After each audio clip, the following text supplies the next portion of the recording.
Terpaksa menikah dengan gadis buta anak majikanku demi membalas budi kebaikan. Setelah menikah aku tahu rahasianya hingga membuat aku menangis. Dia gadis yang baik dan sangat tulus.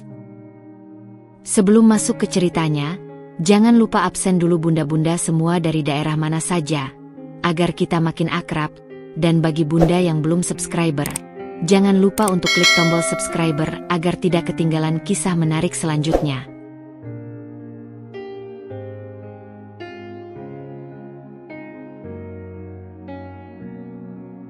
Langit di atas pondok kecil kami selalu tampak cerah. Setidaknya begitulah ingatan masa kecilku. Di kaki gunung, dengan udara segar dan suara gemericik sungai yang menenangkan, hidupku sebagai Ardi adalah kesederhanaan yang membahagiakan. Ayahku, seorang pengrajin kayu ulung, dan ibuku, yang tangannya selalu piawai mengolah masakan rumahan, adalah pilar kebahagiaan kami. Aku, anak tunggal mereka, tumbuh dengan cita-cita sederhana, ingin membahagiakan kedua orang tuaku. Sejak lulus sekolah menengah, aku langsung bekerja di perusahaan kontraktor konstruksi milik Tuan Surya, seorang pengusaha sukses yang disegani di kota. Bukan karena pendidikanku yang tinggi, melainkan karena keuletan dan tekadku untuk belajar. Aku mulai dari bawah, sebagai buruh bangunan, hingga perlahan dipercaya memegang beberapa proyek kecil. Tuan Surya adalah sosok yang karismatik, tegas namun berhati mulia. Ia sering mengunjungi proyek dan menyapa para pekerjanya tanpa memandang status. Aku sangat menghormatinya. Hidup memang tak selamanya mulus. Badai itu datang tanpa peringatan. Krisis ekonomi menghantam. Proyek-proyek besar tersendat, kecil pun mandek. Perusahaan Tuan Surya, yang selama ini kukira tak tergoyahkan, mulai goyah. Dan puncaknya, beberapa bulan yang lalu, perusahaan itu dinyatakan bangkrut. Kabar itu seperti petir di siang bolong. Bukan hanya karena aku kehilangan pekerjaan, tapi juga karena kami sekeluarga terjerat utang besar. Ayahku, yang selalu bangga dengan kerja kerasnya, jatuh sakit. Uang muka proyek yang ia investasikan ke perusahaan Tuan Surya, entah bagaimana, ikut lenyap. Hutang bank membengkak, rentenir mulai mengancam. Pondok kecil kami yang dulu penuh tawa kini dipenuhi keheningan dan kecemasan. Setiap malam, aku mendengar isak tangis ibu dan desahan napas berat ayah dari kamar sebelah. Aku merasa tak berdaya, terpojok. Di tengah keputusasaan itu, aku nekat menemui Tuan Surya. Aku tahu ia pun sedang dalam masalah besar, tapi tak ada lagi tempat untukku berharap.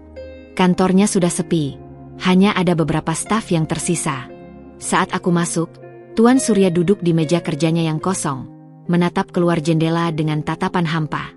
Ia tampak menua dalam semalam, rambutnya memutih lebih banyak, kerutan di wajahnya semakin dalam. "Ardi?" panggilnya pelan, seperti terkejut dengan kehadiranku. "Ada apa?" Aku menceritakan semua masalahku, dengan suara bergetar. Utang, sakitnya ayah, ancaman rentenir. Semua beban itu tumpah ruah. Aku tidak meminta uang, hanya berharap ia bisa memberikan sedikit saran, atau mungkin sebuah pekerjaan baru jika ada kesempatan. Tuan Surya mendengarkan dengan saksama, sesekali memejamkan mata. Ketika aku selesai bicara, ia menghela napas panjang. Aku turut prihatin.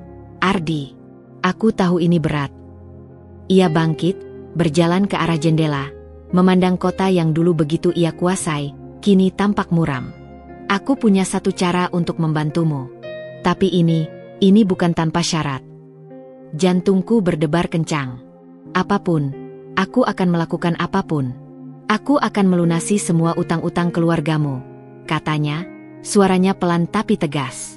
"Dan sebagai gantinya, aku ingin kau menikahi putriku, Ratih." Duniaku serasa berhenti berputar. Menikahi Ratih? Putri Tuan Surya, gadis cantik yang kudengar buta sejak kecil? Aku mengenalnya sekilas, hanya dari cerita dan pandangan jauh saat ia sesekali diantar ke kantor ayahnya. Sebuah janji pernikahan demi balas budi? Hatiku mencelos. Pernikahan, bagiku, adalah ikatan suci yang didasari cinta, bukan kewajiban. Tapi, demi keluargaku, demi ayah dan ibu, aku tahu aku tidak punya pilihan. Tuan Surya menoleh padaku, tatapan matanya penuh harap dan kesedihan. Ini adalah permintaanku, Ardi. Permintaan terakhir seorang ayah yang ingin memastikan putrinya memiliki masa depan yang aman. Bisakah kau melakukannya? Aku menunduk, napas tercekat. Mengangguk adalah satu-satunya jalan keluar dari jurang ini. Keesokan harinya, aku kembali menemui Tuan Surya di rumahnya. Bukan di kantor yang dulu megah dan penuh hiruk-pikuk transaksi, melainkan di kediaman pribadinya yang terasa lebih tenang. Namun aura kesedihan dan keheningan masih saja menyelimuti setiap sudutnya. Ibuku ikut menemaniku, wajahnya pucat pasi setelah semalam suntuk menahan tangis dan kecemasan. Namun di matanya tersimpan secercah harapan yang rapuh. Semalam, aku telah menjelaskan tawaran Tuan Surya kepadanya, dan betapa ini adalah satu-satunya jalan untuk menyelamatkan kami dari lilitan utang yang mencekik. Ibu awalnya terkejut, bahkan sempat menolak karena tak tega melihatku mengorbankan diri. Air mata membanjiri pipinya saat membayangkan masa depanku yang mungkin akan terbatas. Namun, pada akhirnya, ia memelukku erat, mengangguk pasrah. "Demi kita, nak," bisiknya, suaranya parau.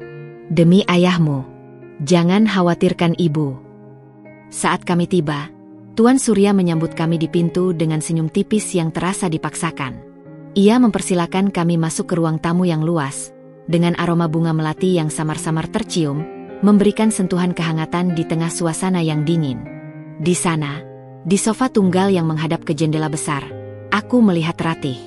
Ia mengenakan gaun katun berwarna pastel yang sederhana namun tampak anggun, seolah menyatu dengan ketenangan sekitarnya. Rambutnya hitam legam, tergerai indah hingga bahu, membingkai wajahnya yang mungil dengan kulit bersih dan bibir tipis kemerahan. Indah, ya. Dia memang indah. Namun, perhatianku langsung tertuju pada matanya. Sepasang mata coklat gelap itu terlihat kosong, menerawang, tidak fokus pada apapun di ruangan itu. Seolah memandang ke kejauhan yang tak berujung, ke dunia yang tidak kami lihat. Tongkat putihnya tergeletak rapi di sisi sofa, menjadi penanda yang jelas akan kondisinya. "Ratih," panggil Tuan Surya lembut, langkahnya mendekati putrinya. "Ini Ardi, nak. Dan ini ibunya." Ratih menolehkan kepalanya perlahan ke arah suara Tuan Surya. Sebuah senyum tipis terukir di bibirnya. Senyum yang tampak begitu tulus, namun entah mengapa, menyimpan sedikit kesedihan dan kepasrahan yang mendalam. "Selamat datang, Ardi." "Selamat datang, Ibu Ardi." Suaranya lembut, seperti bisikan angin yang menenangkan, tanpa nada emosi yang berarti. Aku dan ibu mengangguk, nyaris tak bersuara, merasa canggung dan kikuk di hadapan mereka. Kami duduk di sofa di hadapannya, merasakan tatapan Tuan Surya yang penuh harapan. Pembicaraan dimulai, kali ini lebih formal dan langsung pada inti. Tuan Surya menjelaskan detail perjanjian kami dengan tenang namun tegas. Semua utang-utang keluargaku, yang jumlahnya cukup besar dan membuat kami tercekik, akan dilunasi secepatnya. Sebagai gantinya, pernikahan akan dilangsungkan dalam waktu dekat, sesederhana mungkin, tanpa gemerlap pesta yang tak perlu di tengah kondisi yang tak menentu. Ratih mendengarkan dengan kepala sedikit tertunduk, sesekali mengangguk pelan, seolah menyetujui setiap patah kata yang keluar dari mulut ayahnya. Tidak ada protes, tidak ada ekspresi menolak yang terlihat jelas di wajahnya.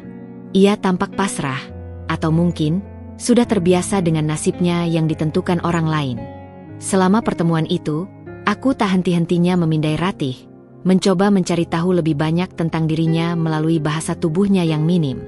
Ia terlihat begitu tenang, hampir terlalu tenang, hingga menimbulkan sebuah keganjilan. Ada aura misteri di sekitarnya, seolah ia adalah buku yang tertutup rapat.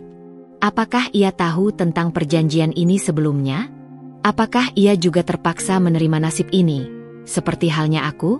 Pertanyaan-pertanyaan itu terus berputar di benakku, tapi tak ada kesempatan yang tepat untuk menanyakannya, apalagi di hadapan Tuan Surya yang begitu serius. "Ardi, kau akan menjadi pelindung Ratih," kata Tuan Surya, menatapku lurus dengan tatapan penuh harap. "Dunia ini kejam, dan Ratih butuh seseorang yang bisa membimbingnya, menjaganya, dan melindunginya dari segala bahaya." Kalimat itu menancap dalam di hatiku. Pelindung. Terdengar mulia dan penuh tanggung jawab, tapi juga sebuah beban besar yang tiba-tiba diletakkan di pundakku. Aku akan menikahi seorang wanita yang tidak bisa melihat dunia, seorang wanita yang sama sekali tidak kukenal lebih dari sekadar nama dan kondisinya. Bagaimana aku bisa melindunginya jika aku bahkan tidak yakin bisa melindungi perasaanku sendiri dari kebingungan dan kecemasan? Pertemuan itu berakhir dengan kesepakatan. Tanggal pernikahan ditetapkan seminggu lagi, memberi kami waktu yang sangat singkat untuk mempersiapkan diri secara mental. Aku meninggalkan rumah Tuan Surya dengan perasaan campur aduk yang tak karuan. Ada rasa lega yang begitu besar karena beban utang akan segera terangkat dari pundak keluargaku, membebaskan ayah dan ibu dari ancaman. Namun, di sisi lain, ada juga kecemasan yang mendalam akan masa depan yang tidak pasti, yang tiba-tiba berubah haluan. Malam itu, aku tak bisa tidur sama sekali. Pikiranku terus-menerus melayang pada Ratih. Bagaimana rasanya hidup dalam kegelapan abadi? Apakah dia merasakan sentuhanku, mendengar suaraku, sejelas aku merasakan sentuhan dan suaranya? Aku tahu aku harus berusaha sebaik mungkin untuknya. Dia adalah anak dari orang yang menyelamatkan keluargaku dari kehancuran. Lebih dari itu, dia adalah seorang manusia yang, terlepas dari kekurangannya, berhak atas kebahagiaan dan kasih sayang. Aku berjanji pada diriku sendiri, aku akan menjaganya, sekuat tenagaku. Aku akan melindunginya dari dunia yang kejam ini. Aku akan memberinya rasa aman dan kenyamanan. Aku akan menjadi suaminya, dalam suka maupun duka, meskipun semua ini dimulai dari sebuah keterpaksaan. Aku tidak tahu apa yang menanti di depan. Apakah pernikahan ini akan menjadi awal dari kebahagiaan yang tak terduga, sebuah keajaiban yang tumbuh dari keterpaksaan, atau justru membawa lebih banyak luka dan penyesalan? Yang jelas, hidupku tak akan pernah sama lagi. Dan di tengah ketidakpastian itu, ada satu hal yang terus mengganjal, sebuah pertanyaan yang berputar-putar di benakku, ketenangan Ratih yang terlalu sempurna itu. Seolah-olah, ada sesuatu yang ia simpan rapat-rapat di balik mata kosongnya. Sebuah rahasia yang menunggu untuk terungkap. 1 minggu. 7 hari yang terasa berjalan begitu lambat, detik demi detik terasa panjang, namun sekaligus berlalu terlalu cepat, seolah waktu tak memberikan kami kesempatan untuk bernapas. Sejak kesepakatan yang tak terhindarkan itu, rumah kami yang tadinya diselimuti awan kelabu kecemasan dan keputusasaan, kini sedikit mereda berkat jaminan dari Tuan Surya. Beberapa hari setelah pertemuan kedua kami, memang benar, sejumlah uang ditransfer ke rekening bankku. Jumlahnya cukup untuk melunasi semua utang keluarga yang menumpuk bagai gunung, bahkan menyisakan sedikit untuk biaya hidup kami sementara waktu. Ayahku, meski masih terbaring lemah di tempat tidur, menunjukkan tanda-tanda membaik. Warna kulitnya mulai kembali, desahan napasnya tidak lagi seberat dulu. Senyum tipis mulai kembali terukir di wajah ibu, dan aku bisa melihat gurat kelegaan di matanya. Mereka tak henti-hentinya mengucapkan terima kasih padaku, memelukku erat seolah aku adalah pahlawan yang telah menyelamatkan mereka. Aku hanya bisa membalasnya dengan senyum tipis, menyembunyikan badai yang masih mengamuk di dalam hatiku. Persiapan pernikahan kami berlangsung sederhana, bahkan bisa dibilang terlalu sederhana untuk ukuran putri seorang mantan konglomerat. Tidak ada pesta besar yang meriah, tidak ada ratusan undangan yang disebar. Hanya akad nikah di sebuah masjid kecil yang lokasinya tidak jauh dari rumah Tuan Surya, disaksikan oleh keluarga inti kami dan beberapa kerabat dekat dari kedua belah pihak. Ratih, selama persiapan ini, tidak menunjukkan minat atau antusiasme berlebihan, seolah semua ini adalah bagian dari rutinitas yang sudah diatur untuknya. Ia hanya mengikuti arahan, memakai kebaya putih sederhana yang disiapkan oleh asisten ayahnya, dan riasan tipis yang membuatnya terlihat semakin ayu, namun tetap dengan tatapan mata yang kosong, seperti jendela tak berbingkai yang tak memperlihatkan apapun di baliknya. Aku mengenakan kemeja batik terbaikku, yang sudah lama tersimpan rapi di lemari dan tak pernah kupakai dalam acara istimewa. Jantungku berdebar kencang, degupnya tak beraturan, bukan karena kebahagiaan seorang calon pengantin yang akan bersanding dengan kekasihnya, melainkan karena campuran rasa gugup, cemas, dan perasaan tidak nyata. Apakah ini benar-benar terjadi? Aku, Ardi, seorang buruh bangunan biasa, dengan masa lalu yang penuh perjuangan, kini akan menikahi putri seorang mantan konglomerat, yang kebetulan memiliki kekurangan dalam penglihatannya. Semua ini terasa seperti mimpi buruk yang terlalu nyata, atau lebih tepatnya, sebuah lakon yang harus kuperankan demi kebaikan keluargaku, sebuah pengorbanan yang tak bisa kutolak. Ketika tiba saatnya ijab kabul, tangan Tuan Surya terasa dingin dan sedikit bergetar saat menjabat tanganku. Suaranya pun sedikit serak dan bergetar, mungkin menahan emosi yang sama sepertiku. Entah itu kelegaan karena putrinya akan ada yang menjaga, atau kesedihan atas takdir yang harus mereka jalani. Kata-kata sakral itu terucap, mengikat kami dalam sebuah janji yang disaksikan Tuhan. Saya terima nikahnya Rati binti Surya dengan mas kawin tersebut dibayar tunai. Nafas lega bercampur berat keluar dari dadaku. Resmi. Aku kini adalah suami Ratih, terikat oleh janji yang tak bisa kutarik kembali. Setelah ijab kabul, Ratih didudukan di sampingku, tangannya masih dingin, seolah tak ada aliran darah. Aku bisa merasakan keharuman lembut dari tubuhnya, aroma melati yang sama seperti yang tercium di rumahnya. Aku meliriknya. Ia duduk tegak, tangannya bertumpu rapi di pangkuan, dengan sikap yang sangat tenang. Tak ada senyum lebar kebahagiaan di wajahnya, hanya senyum tipis yang sama seperti saat pertama kali kami bertemu. Aku mencoba menatap matanya, berharap menemukan sedikit emosi, kebahagiaan, gugup, atau bahkan sedikit tanda perlawanan, tapi hanya kekosongan yang kutemukan. Tatapan itu menembusku, seolah aku tidak ada. Cium kening istrimu, Ardi, bisik ibu kepadaku, mendorong pelan punggungku, suaranya dipenuhi haru. Aku sedikit ragu. Ini adalah sentuhan pertama kami sebagai suami istri, di hadapan banyak orang. Aku mencondongkan tubuh, perlahan mendekatkan wajahku ke arah kening Ratih. Aku melihatnya sedikit tersentak, bahunya menegang sekilas, seolah terkejut dengan sentuhanku, namun ia tidak menghindar. Aku merasakan kehangatan kulitnya saat bibirku menyentuh keningnya. Sekilas, ada perasaan aneh yang menjalari dadaku. Bukan cinta, tentu saja belum. Tapi mungkin, sebuah rasa tanggung jawab yang mendalam, dan sedikit rasa penasaran yang kian membesar terhadap sosok wanita misterius di sampingku ini. Acara dilanjutkan dengan ramah tamah singkat. Aku banyak berbicara dengan kerabat Tuan Surya yang lain, yang kebanyakan adalah orang-orang dari kalangan atas, berpenampilan rapi dengan sorot mata menilai.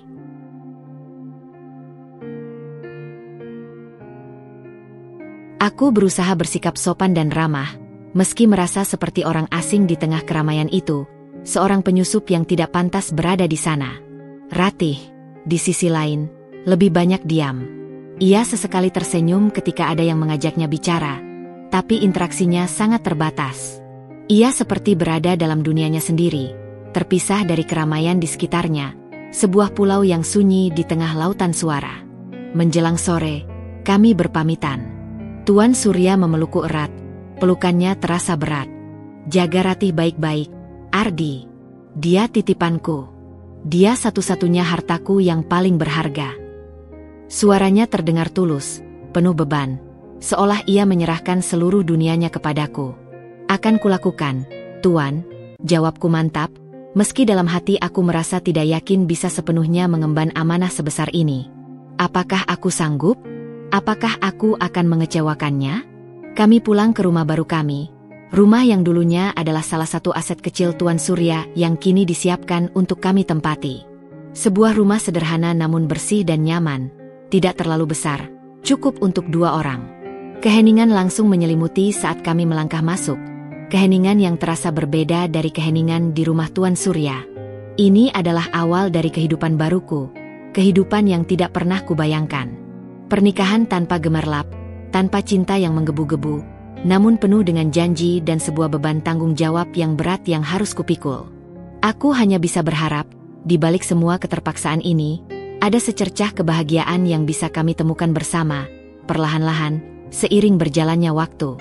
Malam pertama kami sebagai suami istri terasa begitu panjang, membentang seperti kain yang tak berujung, dan diselimuti kecanggungan yang mencekik. Rumah baru ini, meskipun sederhana, bersih, dan nyaman dengan perabotan secukupnya yang tampaknya sudah diatur rapi oleh asisten Tuan Surya, terasa asing dan sunyi. Dinding-dindingnya seperti menyerap semua suara, hanya menyisakan keheningan yang memekakkan telinga.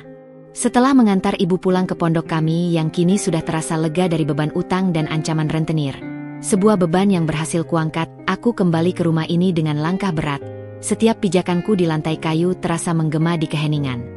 Saat aku melangkah masuk, Ratih sudah berada di dalam, duduk tegak di sofa ruang tamu dengan sikap tenang yang selalu menjadi misteri bagiku. Tangannya bertumpu pada pangkuannya. Jemarinya yang ramping sesekali bergerak perlahan seolah meraba sesuatu yang tak terlihat. Ia mengenakan baju tidur sederhana dari bahan katun, berwarna biru muda, yang membuat kulitnya tampak semakin pucat di bawah cahaya lampu ruang tamu yang temaram. Dari sorot mataku, ia tampak seperti patung hidup, indah namun tak terjamah. "Kau mau makan, Ratih?" tanyaku, mencoba memecah keheningan yang terasa begitu tebal, seolah bisa dipotong dengan pisau. Suaraku terdengar kaku dan asing di telingaku sendiri, tidak seperti suaraku yang biasa. Ratih menggeleng pelan, gerakannya hampir tak terlihat. "Terima kasih, Mas Ardi. Aku tidak lapar." Suaranya pun sangat lembut, nyaris berbisik. "Kau butuh sesuatu? Atau mungkin ingin minum air hangat?" Aku mencoba lagi, merasa seperti orang bodoh yang tidak tahu harus berbuat apa, kehabisan ide untuk memulai percakapan atau interaksi. Setiap detik dalam keheningan itu terasa seperti siksaan. "Tidak, Mas. Aku baik-baik saja," jawabnya lagi, singkat dan menenangkan, namun tidak pernah memberiku celah sedikit pun untuk masuk lebih dalam, untuk sedikit saja merasakan apa yang ada di benaknya. Ia benar-benar sebuah tembok yang tinggi. Aku menghela napas panjang, kekecewaan samar menyelimuti. Baik, jika dia tidak butuh apa-apa, aku juga tidak bisa memaksanya. Aku duduk di sofa seberang, menyalakan televisi dengan volume sangat rendah, sekadar untuk mengisi kekosongan suara di antara kami. Tapi pikiranku tidak fokus pada siaran televisi yang samar-samar kudengar. Mataku terus melirik ke arah Ratih. Ia duduk di sana, memandang ke depan, matanya yang kosong tidak menunjukkan tanda-tanda mengikuti siaran televisi yang berpendar di depannya. Ia hanya diam, seolah melamun jauh, tenggelam dalam pikirannya sendiri, atau mungkin sedang menikmati keheningan dalam caranya sendiri yang tak bisa kupahami. Hampir 1 jam berlalu dalam keheningan yang membingungkan itu. Lampu-lampu kota mulai meredup di luar, digantikan oleh kerlap-kerlip bintang. Akhirnya, Ratih bergerak. Ia berdiri perlahan dari sofa. Aku langsung sigap. Naluri, pelindung, yang ditanamkan Tuan Surya seketika muncul. "Mau kemana, Ratih?" tanyaku, sedikit panik. "Ke kamar, Mas. Aku mau tidur," jawabnya tenang, seolah tak terpengaruh oleh kegugupanku. "Biar ku bantu," kataku cepat, mendekatinya, berniat mengulurkan tangan untuk menuntunnya. "Tidak perlu, Mas. Aku bisa sendiri." Ia menolak halus, namun ada sedikit ketegasan dalam suaranya yang membuatku urung mendekat. Ia meraih tongkat putihnya yang tergeletak rapi di samping sofa, lalu mulai melangkah perlahan, mengetuk-ngetukkan tongkatnya di lantai kayu untuk mendeteksi rintangan. Gerakannya begitu hati-hati, namun teratur dan penuh keyakinan. Ia seperti memiliki peta di kepalanya, tahu persis di mana letak setiap perabot, setiap sudut. Aku hanya bisa mengikutinya dari belakang, mengawasinya, tak berani terlalu dekat, takut mengganggunya atau membuatnya merasa tidak nyaman.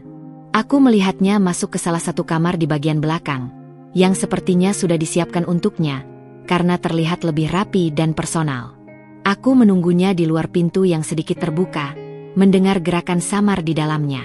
Beberapa menit kemudian, ia keluar lagi, wajahnya sedikit memerah, ada jejak keraguan di matanya yang kosong. "Maaf, Mas Ardi," katanya pelan, menunduk sedikit. Aku lupa membawa baju ganti. Aku akan mengambilnya di kamarku sebelumnya." "Tidak perlu," sahutku cepat, segera menyadari apa yang ia maksud dengan kamarku sebelumnya. Kamar itu adalah kamar utama, yang sudah disiapkan untuk kami berdua, sebagai suami istri. Aku akan ambilkan. Aku berjalan ke kamar utama, mencoba menahan detak jantungku yang kembali tak beraturan. "Di mana letaknya?" Ratih ragu sejenak, bibirnya sedikit mengerucut. "Di lemari paling kiri, Mas. Ada gaun tidur katun berwarna merah muda," bisiknya, suaranya nyaris tak terdengar. Aku mengangguk, lalu masuk ke kamar yang dimaksud. Kamar itu cukup luas, dengan ranjang berukuran besar di tengahnya yang sudah tertata rapi. Aroma melati yang samar masih tercium kuat di sini. Aku membuka lemari yang disebutnya. Di sana, tertata rapi beberapa pakaian wanita, sebagian besar berwarna lembut. Aku mencari gaun tidur katun merah muda itu, menemukannya, lalu membawanya kembali ke Ratih yang masih menunggu di depan pintu kamar. Ini, kataku menyerahkan padanya. Jarinya yang lentik menyentuh kain, merasakannya sejenak sebelum mengambil alih. Terima kasih, Mas Ardi, katanya, senyum tipis kembali terukir di bibirnya, namun tetap tak mencapai matanya. Ia lalu masuk kembali ke kamar yang tadi ia masuki, dan aku mendengar suara pintu tertutup rapat. Aku menghela napas panjang. Lagi. Malam pertama ini benar-benar tidak seperti yang kubayangkan sedikitpun. Aku merasa seperti orang asing di rumahku sendiri, bersama istriku sendiri. Ada dinding tak kasat mata yang membentang di antara kami, yang terbuat dari kebisuan dan ketidaktahuan, dan aku tidak tahu bagaimana cara meruntuhkannya. Ketidakmampuan Ratih untuk melihat memang sebuah fakta yang membatasi interaksi fisik kami, namun ada sesuatu yang lebih dari itu. Ada semacam jarak emosional yang sulit kujangkau, seperti ia sengaja membangun benteng di sekeliling dirinya. Akhirnya, Ratih keluar lagi. Ia tersenyum tipis, kali ini sedikit lebih lama. Selamat malam, Mas Ardi. Ia lalu masuk ke kamar yang ia pilih untuk dirinya sendiri, kamar belakang itu, dan menutup pintunya dengan suara klik yang jelas. Aku berdiri termangu di ruang tamu yang kembali sunyi. Jadi, kami akan tidur di kamar terpisah.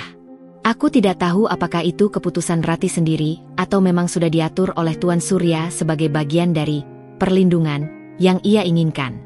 Sejujurnya, ada sedikit kelegaan yang terselip di hatiku yang bingung, namun juga rasa bersalah yang menggerogoti. Aku adalah suaminya, dan sudah seharusnya kami berbagi ranjang, berbagi hidup, membangun kedekatan. Tapi, dengan kondisinya, dan ketidakhadirannya secara emosional, aku tidak tahu bagaimana harus bersikap, bagaimana mendekat tanpa membuatnya merasa terganggu atau tertekan. Aku masuk ke kamar utama. Ranja besar itu terasa begitu kosong dan dingin. Aku berbaring di atasnya, menatap langit-langit gelap yang seolah ikut memantulkan kehampaan hatiku.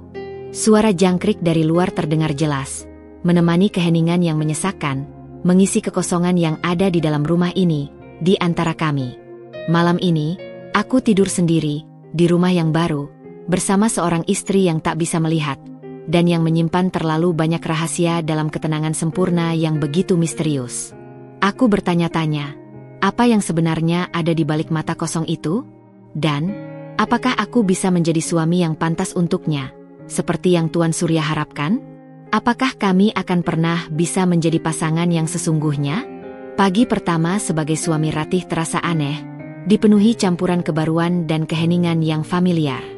Aku terbangun lebih awal dari biasanya, merasakan dinginnya sisi ranjang yang kosong di kamar utama. Cahaya matahari pagi yang menerobos celah gorden tidak mampu menghangatkan kekosongan itu. Setelah mandi dan bersiap diri dengan pakaian sederhana, aku berjalan menuju dapur, mengikuti aroma samar kopi yang menguar di udara. Ternyata, Ratih sudah di sana. Ia duduk tenang di meja makan, menghadap jendela yang belum sepenuhnya tersinari matahari. Tangannya yang ramping memegang secangkir kopi panas dengan kedua telapak tangan, seolah menghangatkan diri. Di depannya, di atas piring kecil, terhampar 2 lembar roti bakar berwarna keemasan yang tampaknya ia siapkan sendiri. Tercium aroma mentega dan sedikit gosong yang khas. Sebuah teko berisi air panas dan stoples selai juga sudah tersedia rapi di atas meja. Selamat pagi, Mas Ardi, sapanya tanpa menoleh, seolah bisa merasakan setiap langkah dan kehadiranku di ambang pintu dapur. Suaranya lembut, seperti melodi pagi yang menenangkan. Pagi, Ratih, jawabku, sedikit terkejut dengan kepekaannya. Ia bisa mendeteksi kehadiranku tanpa melihat. Itu menakjubkan. Kau sudah menyiapkan sarapan? Hanya roti bakar dan kopi, katanya lembut, menunjuk ke arah meja dengan gerakan kecil kepalanya. Mari sarapan bersama. Aku menarik kursi di hadapannya, merasakan sentuhan dingin kayu. Aroma kopi yang pekat dan roti bakar yang baru matang memenuhi indera penciumanku. Aku mengambil sepotong roti bakar. Rasanya sederhana, hangat, renyah di luar, lembut di dalam, dan pas di lidah. Enak, kataku tulus, berusaha menyampaikan rasa apresiasi yang sebenarnya. Ratih tersenyum tipis, bibirnya merekah sedikit. Syukurlah kalau Mas Ardi suka. Sarapan berlangsung dalam keheningan yang nyaman. Bukan lagi keheningan yang canggung dan menusuk seperti malam pertama kami, tapi lebih seperti keheningan yang familiar, seperti yang sering kurasakan di rumah ayah dan ibu, sebuah keheningan yang dipenuhi rasa kebersamaan. Aku mengamati Ratih. Aku melihat bagaimana ia dengan mudah menemukan pegangan cangkir kopinya, bagaimana jarinya meraba tepi piring sebelum mengambil roti, bagaimana ia bisa mengoleskan selai dengan rapi tanpa tumpah. Tangannya bergerak dengan presisi yang luar biasa, seolah ia memiliki mata di ujung jarinya, membimbing setiap gerakannya.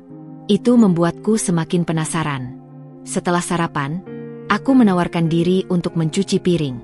Sebuah tawaran spontan yang kupikir bisa memecah rutinitas dan membangun interaksi. Tidak perlu, Mas. Aku bisa membersihkannya sendiri. Mas Ardi mungkin ada urusan di luar. Ucapnya lembut, sedikit menolak namun dengan nada yang sopan. Aku, belum ada pekerjaan baru, kataku jujur, sedikit malu. Aku akan mencarinya nanti. Biarkan aku membantumu. Aku bersikeras, ingin mendekat. Aku mengambil alih piring-piring kotor dari tangannya. Ratih sedikit terkejut, bahunya sedikit terangkat, tapi ia tak menolak lagi. Ia hanya berdiri di sampingku, sesekali membimbing tanganku ke arah piring atau spons, atau menunjukkan letak sabun. Interaksi fisik sekecil apapun terasa monumental bagiku, sebuah kemajuan kecil namun berarti. Ini adalah pertama kalinya kami bekerja sama melakukan sesuatu, bahkan dalam hal sesederhana mencuci piring. Rasa canggung yang tadi sempat hadir perlahan memudar digantikan oleh kehangatan tipis. Ratih, kataku sambil membilas piring terakhir, memberanikan diri. Dulu kau suka melakukan apa saja di rumah ayahmu? Ia terdiam sejenak, mungkin merangkai ingatan. Aku suka merangkai bunga, Mas. Di taman ayah banyak sekali bunga. Suaranya terdengar lebih hidup, ada nuansa kerinduan di sana. Oh ya? Kataku, tertarik. Ini celah yang bagus. Apa kau juga menanamnya sendiri? Tentu, jawabnya, suaranya sedikit lebih antusias. Aku bisa merasakan bentuk daunnya, tekstur kelopaknya, dan tentu saja, wanginya. Setiap bunga punya wanginya sendiri, Mas. Mendengar antusiasmenya, aku merasakan sesuatu yang hangat menjalar di dadaku. Ini adalah celah, sebuah pintu kecil yang bisa kubuka untuk mengenalnya lebih jauh, untuk menembus dinding ketenangan itu. Sepanjang hari itu, aku mencoba bertanya tentang hal-hal yang ia suka, hal-hal yang membuat matanya, atau lebih tepatnya, senyumnya, berbinar. Ia suka mendengarkan musik klasik, mendengarkan cerita yang kubaca dari koran, dan yang paling mengejutkan, ia suka membaca buku. Membaca? Tanyaku bingung saat melihatnya memegang sebuah buku tebal dengan huruf-huruf aneh yang timbul di setiap halamannya. Aku belum pernah melihat buku seperti itu sebelumnya. Ini namanya huruf Braille, Mas, jelasnya lembut, tangannya meraba-raba deretan titik-titik timbul itu dengan kecepatan menakjubkan, seolah membaca dengan mata biasa. Aku belajar sejak kecil di sekolah khusus. Dengan ini, aku bisa membaca apapun, sama seperti Mas Ardi membaca buku-buku biasa. Aku terpukau, benar-benar takjub. Dia bukan hanya pasrah dengan kondisinya, tapi juga gigih mencari cara untuk tetap melihat dunia melalui indera lainnya. Ketidakmampuannya melihat tidak membuatnya berhenti belajar dan mengeksplorasi. Ia jauh lebih mandiri, lebih kuat, dan lebih berdaya dari yang kubayangkan. Rasa kasihan yang sempat menyelimutiku perlahan berganti dengan rasa kagum yang tulus. Malam harinya, aku mencoba mengajaknya mengobrol lebih banyak. Aku bercerita tentang pekerjaanku dulu sebagai buruh bangunan, tentang ayah dan ibuku yang sederhana, tentang masa kecilku di pondok yang penuh kehangatan.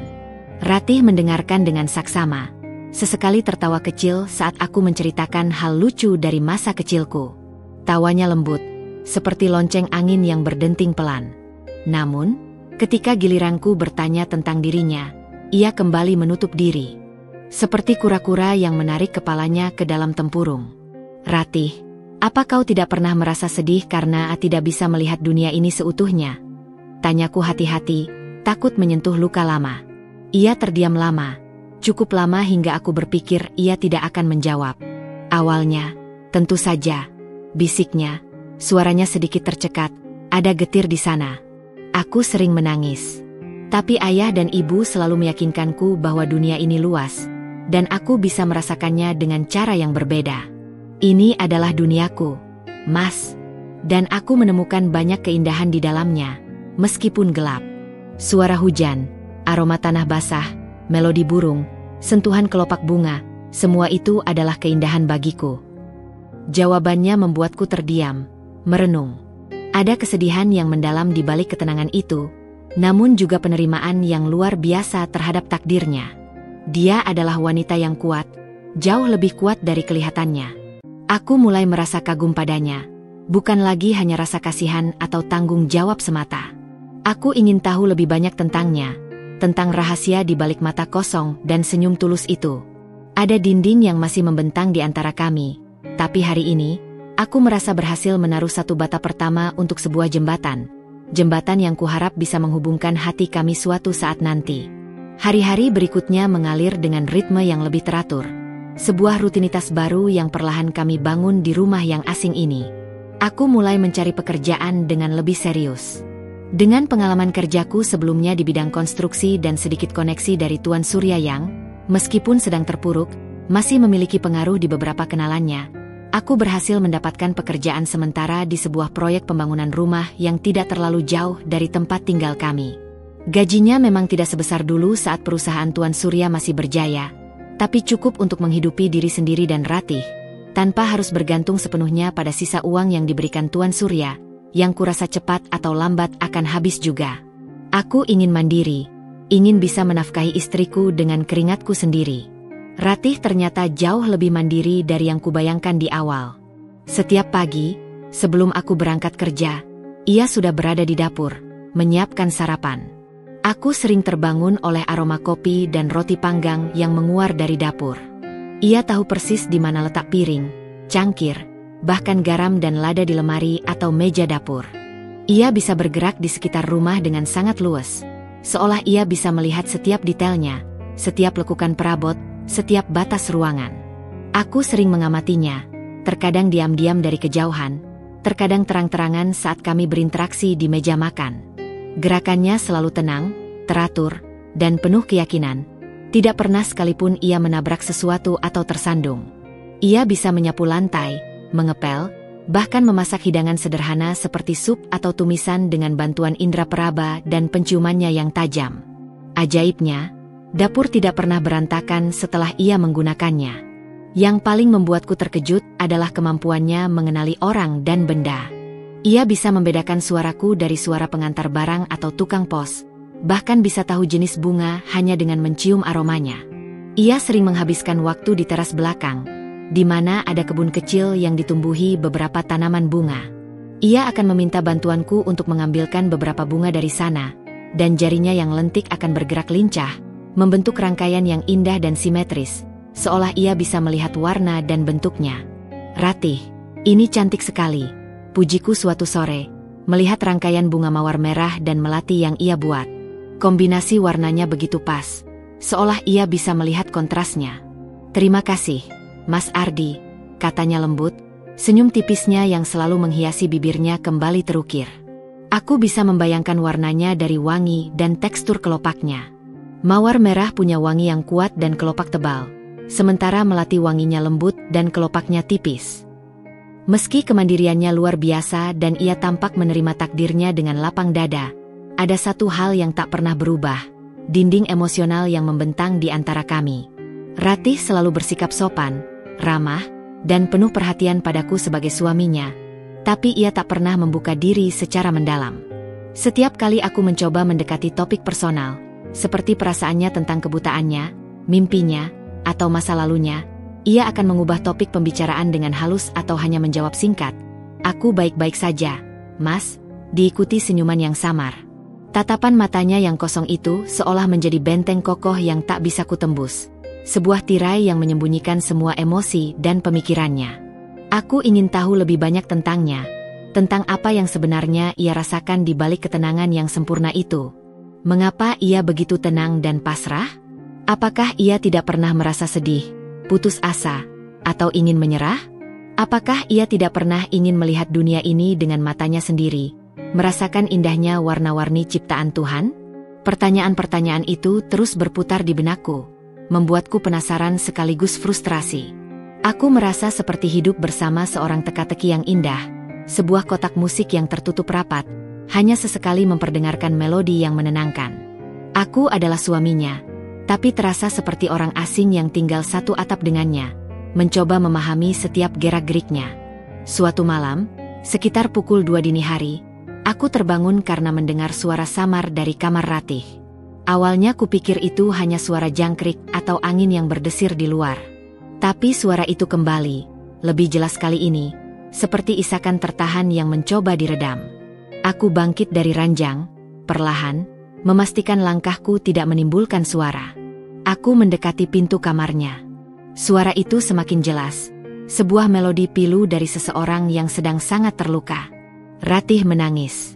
Aku ragu sejenak, tanganku terhenti di depan kenop pintu. Haruskah aku masuk? Apakah aku akan membuatnya tidak nyaman?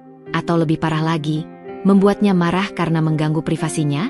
Tapi suara isakan itu begitu pilu, menusuk langsung ke dalam hatiku, mengabaikan segala rasionalitas. Aku tidak bisa membiarkannya menangis sendirian. Aku memutar kenop pintu perlahan. Pintu itu sedikit terbuka tanpa suara. Cahaya remang dari lampu tidur kecil menerangi ruangan yang sederhana itu. Ratih meringkuk di ranjangnya, memeluk lututnya erat, bahunya bergetar hebat.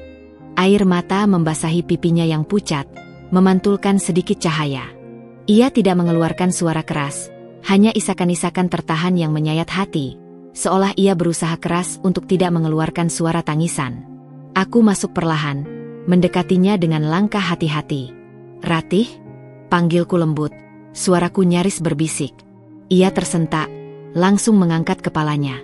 Matanya yang sembab menatap lurus ke arahku, meski tidak fokus. Ia tampak terkejut dengan kehadiranku, dan buru-buru menyeka air matanya dengan punggung tangan. Mas Ardi? Ada apa? Apa Mas Ardi mendengar sesuatu? Suaranya masih serak, jelas sekali ia baru saja menangis. Kau menangis, kataku pelan, duduk di tepi ranjangnya, memberanikan diri untuk sedikit lebih dekat. Ada apa? Apa yang membuatmu sedih sekali? Ratih menggeleng cepat, berusaha menyembunyikan kesedihannya, membangun kembali dinding pertahanannya. Tidak ada apa-apa, Mas. Aku hanya mimpi buruk. Mimpi yang sangat menakutkan. Aku tahu ia berbohong. Ini bukan hanya mimpi buruk. Isakan itu terlalu dalam, terlalu tulus, dan terlalu menyakitkan untuk sekadar efek dari mimpi.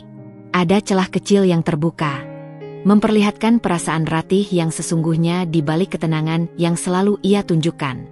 Aku ingin meraihnya, memeluknya, menenangkannya, tapi aku tak tahu apakah itu akan membuatnya nyaman atau justru semakin menutup diri. Dinding itu masih ada, namun kali ini, aku melihatnya sedikit retak. Sebuah retakan kecil, namun cukup untuk memberiku harapan, bahwa suatu saat nanti, aku bisa menembusnya dan mengenalnya lebih jauh.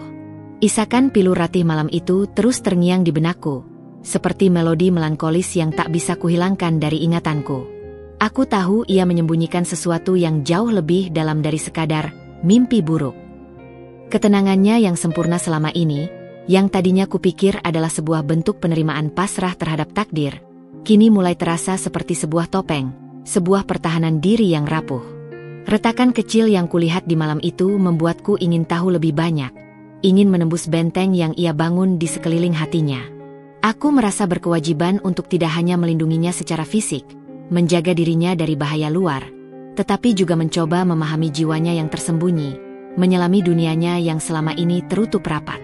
Keesokan harinya, setelah pulang dari proyek pembangunan rumah yang kumenangkan, aku memutuskan untuk langsung menemui Tuan Surya. Aku merasa ini adalah satu-satunya cara untuk mendapatkan jawaban yang jujur, untuk memahami apa yang sebenarnya terjadi pada Ratih dan mengapa ia begitu tertutup, bahkan dariku, suaminya. Aku datang ke rumahnya dengan perasaan campur aduk, penasaran, cemas, dan sedikit takut akan kebenaran yang akan terungkap. Ia menyambutku dengan raut wajah yang lebih cerah dari biasanya, mungkin karena mendengar kabar tentang kemajuan Ratih dalam beradaptasi di rumah baru kami, atau mungkin ia juga merasa lega karena aku terlihat baik-baik saja. Kami duduk di ruang kerjanya yang kini lebih rapi dan terasa kosong dari sebelumnya, tanpa tumpukan berkas yang dulu memenuhi meja dan lantai.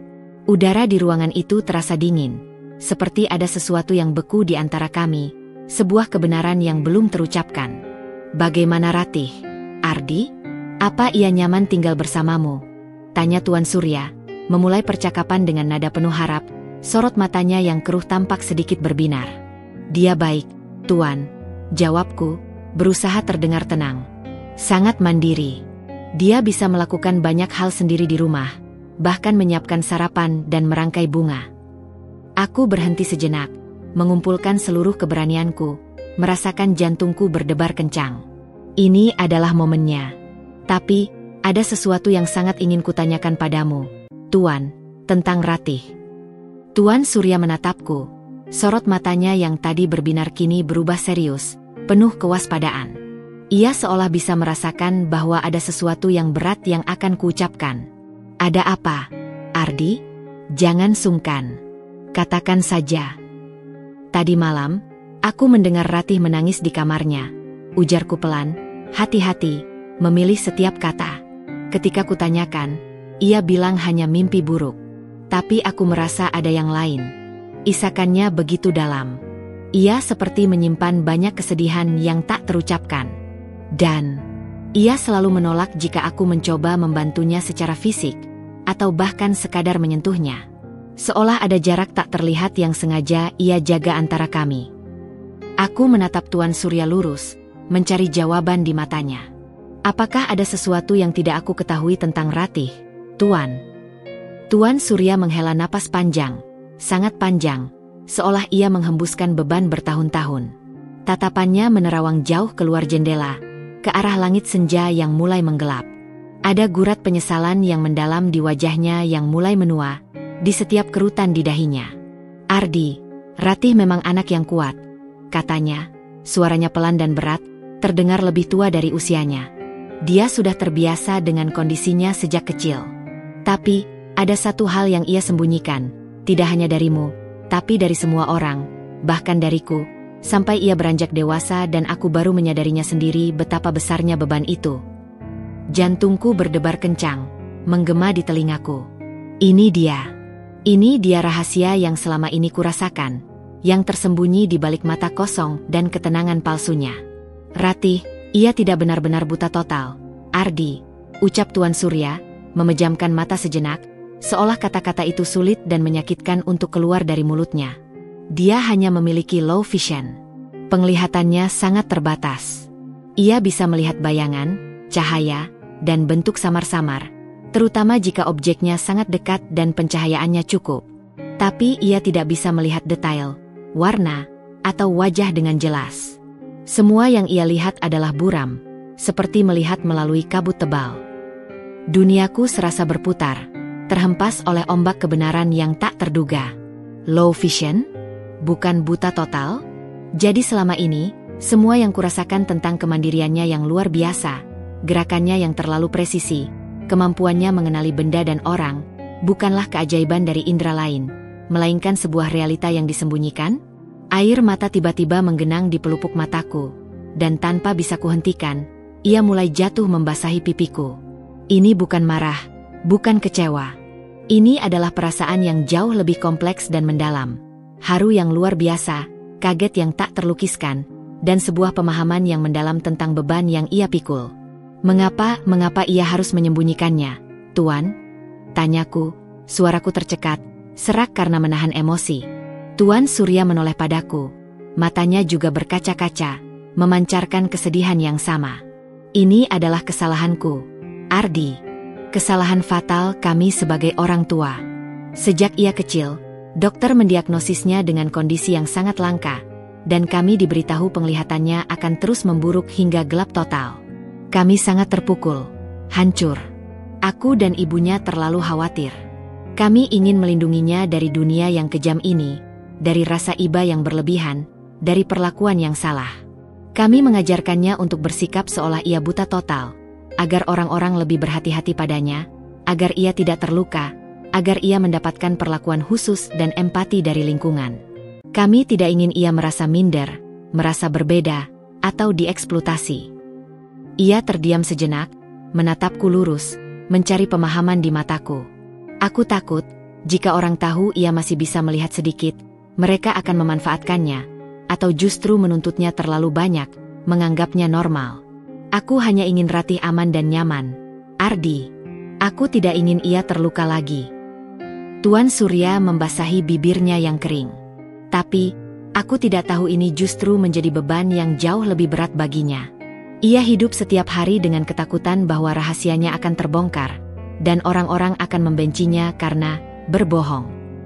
Ia takut kau akan meninggalkannya jika tahu kebenarannya. Ardi. Ia sangat takut akan itu. Air mataku benar-benar jatuh kali ini, membanjiri pipiku tanpa bisa kuhentikan. Jadi, ketakutan, keraguan, dan dinding yang selama ini ia bangun, sikap dingin yang kupikir ia tunjukkan kepadaku, ternyata adalah untuk melindungiku, atau lebih tepatnya, melindungi dirinya dari kebencianku jika aku tahu rahasianya. Dia tidak berbohong untuk menipuku, dia berbohong untuk bertahan hidup, untuk menjaga dirinya tetap aman di dunia yang dirasa akan menghakiminya dengan kejam. Dia bukan gadis pasrah yang tak punya emosi, dia gadis yang menanggung beban rahasia seumur hidupnya, demi sebuah perlindungan yang justru membelenggunya, menjauhkannya dari orang-orang yang peduli padanya. Dia adalah gadis yang sangat baik dan tulus, bahkan dalam kebohongannya, sebuah kebohongan yang lahir dari ketakutan. Konflik yang selama ini kubayangkan hanyalah antara aku dan takdir yang memaksaku untuk menikah. Tapi kini, aku tahu, konflik terbesar ada di dalam diri Ratih sendiri, dalam perjuangannya menghadapi dunia dengan rahasia itu. Dan aku, tanpa kusadari, adalah bagian dari konflik itu, sebuah figur yang harus ia hadapi dengan kebohongannya. Aku harus bicara dengannya. Aku harus menghancurkan dinding itu, bukan dengan paksaan, tapi dengan pengertian dan penerimaan. Malam itu, setelah pulang dari rumah Tuan Surya, benakku dipenuhi gejolak yang tak terkira. Rahasia Ratih, beban yang ia pikul seumur hidupnya, kini terkuak di hadapanku, terasa begitu nyata dan menyakitkan. Aku merasa bersalah yang mendalam karena tidak pernah menyadarinya lebih awal. Karena selama ini hanya melihatnya dari sudut pandang kasihan dan tanggung jawab semata. Aku telah salah menilai ketenangan dan kemandiriannya sebagai kepasrahan, padahal itu adalah bentuk pertahanan diri yang rapuh.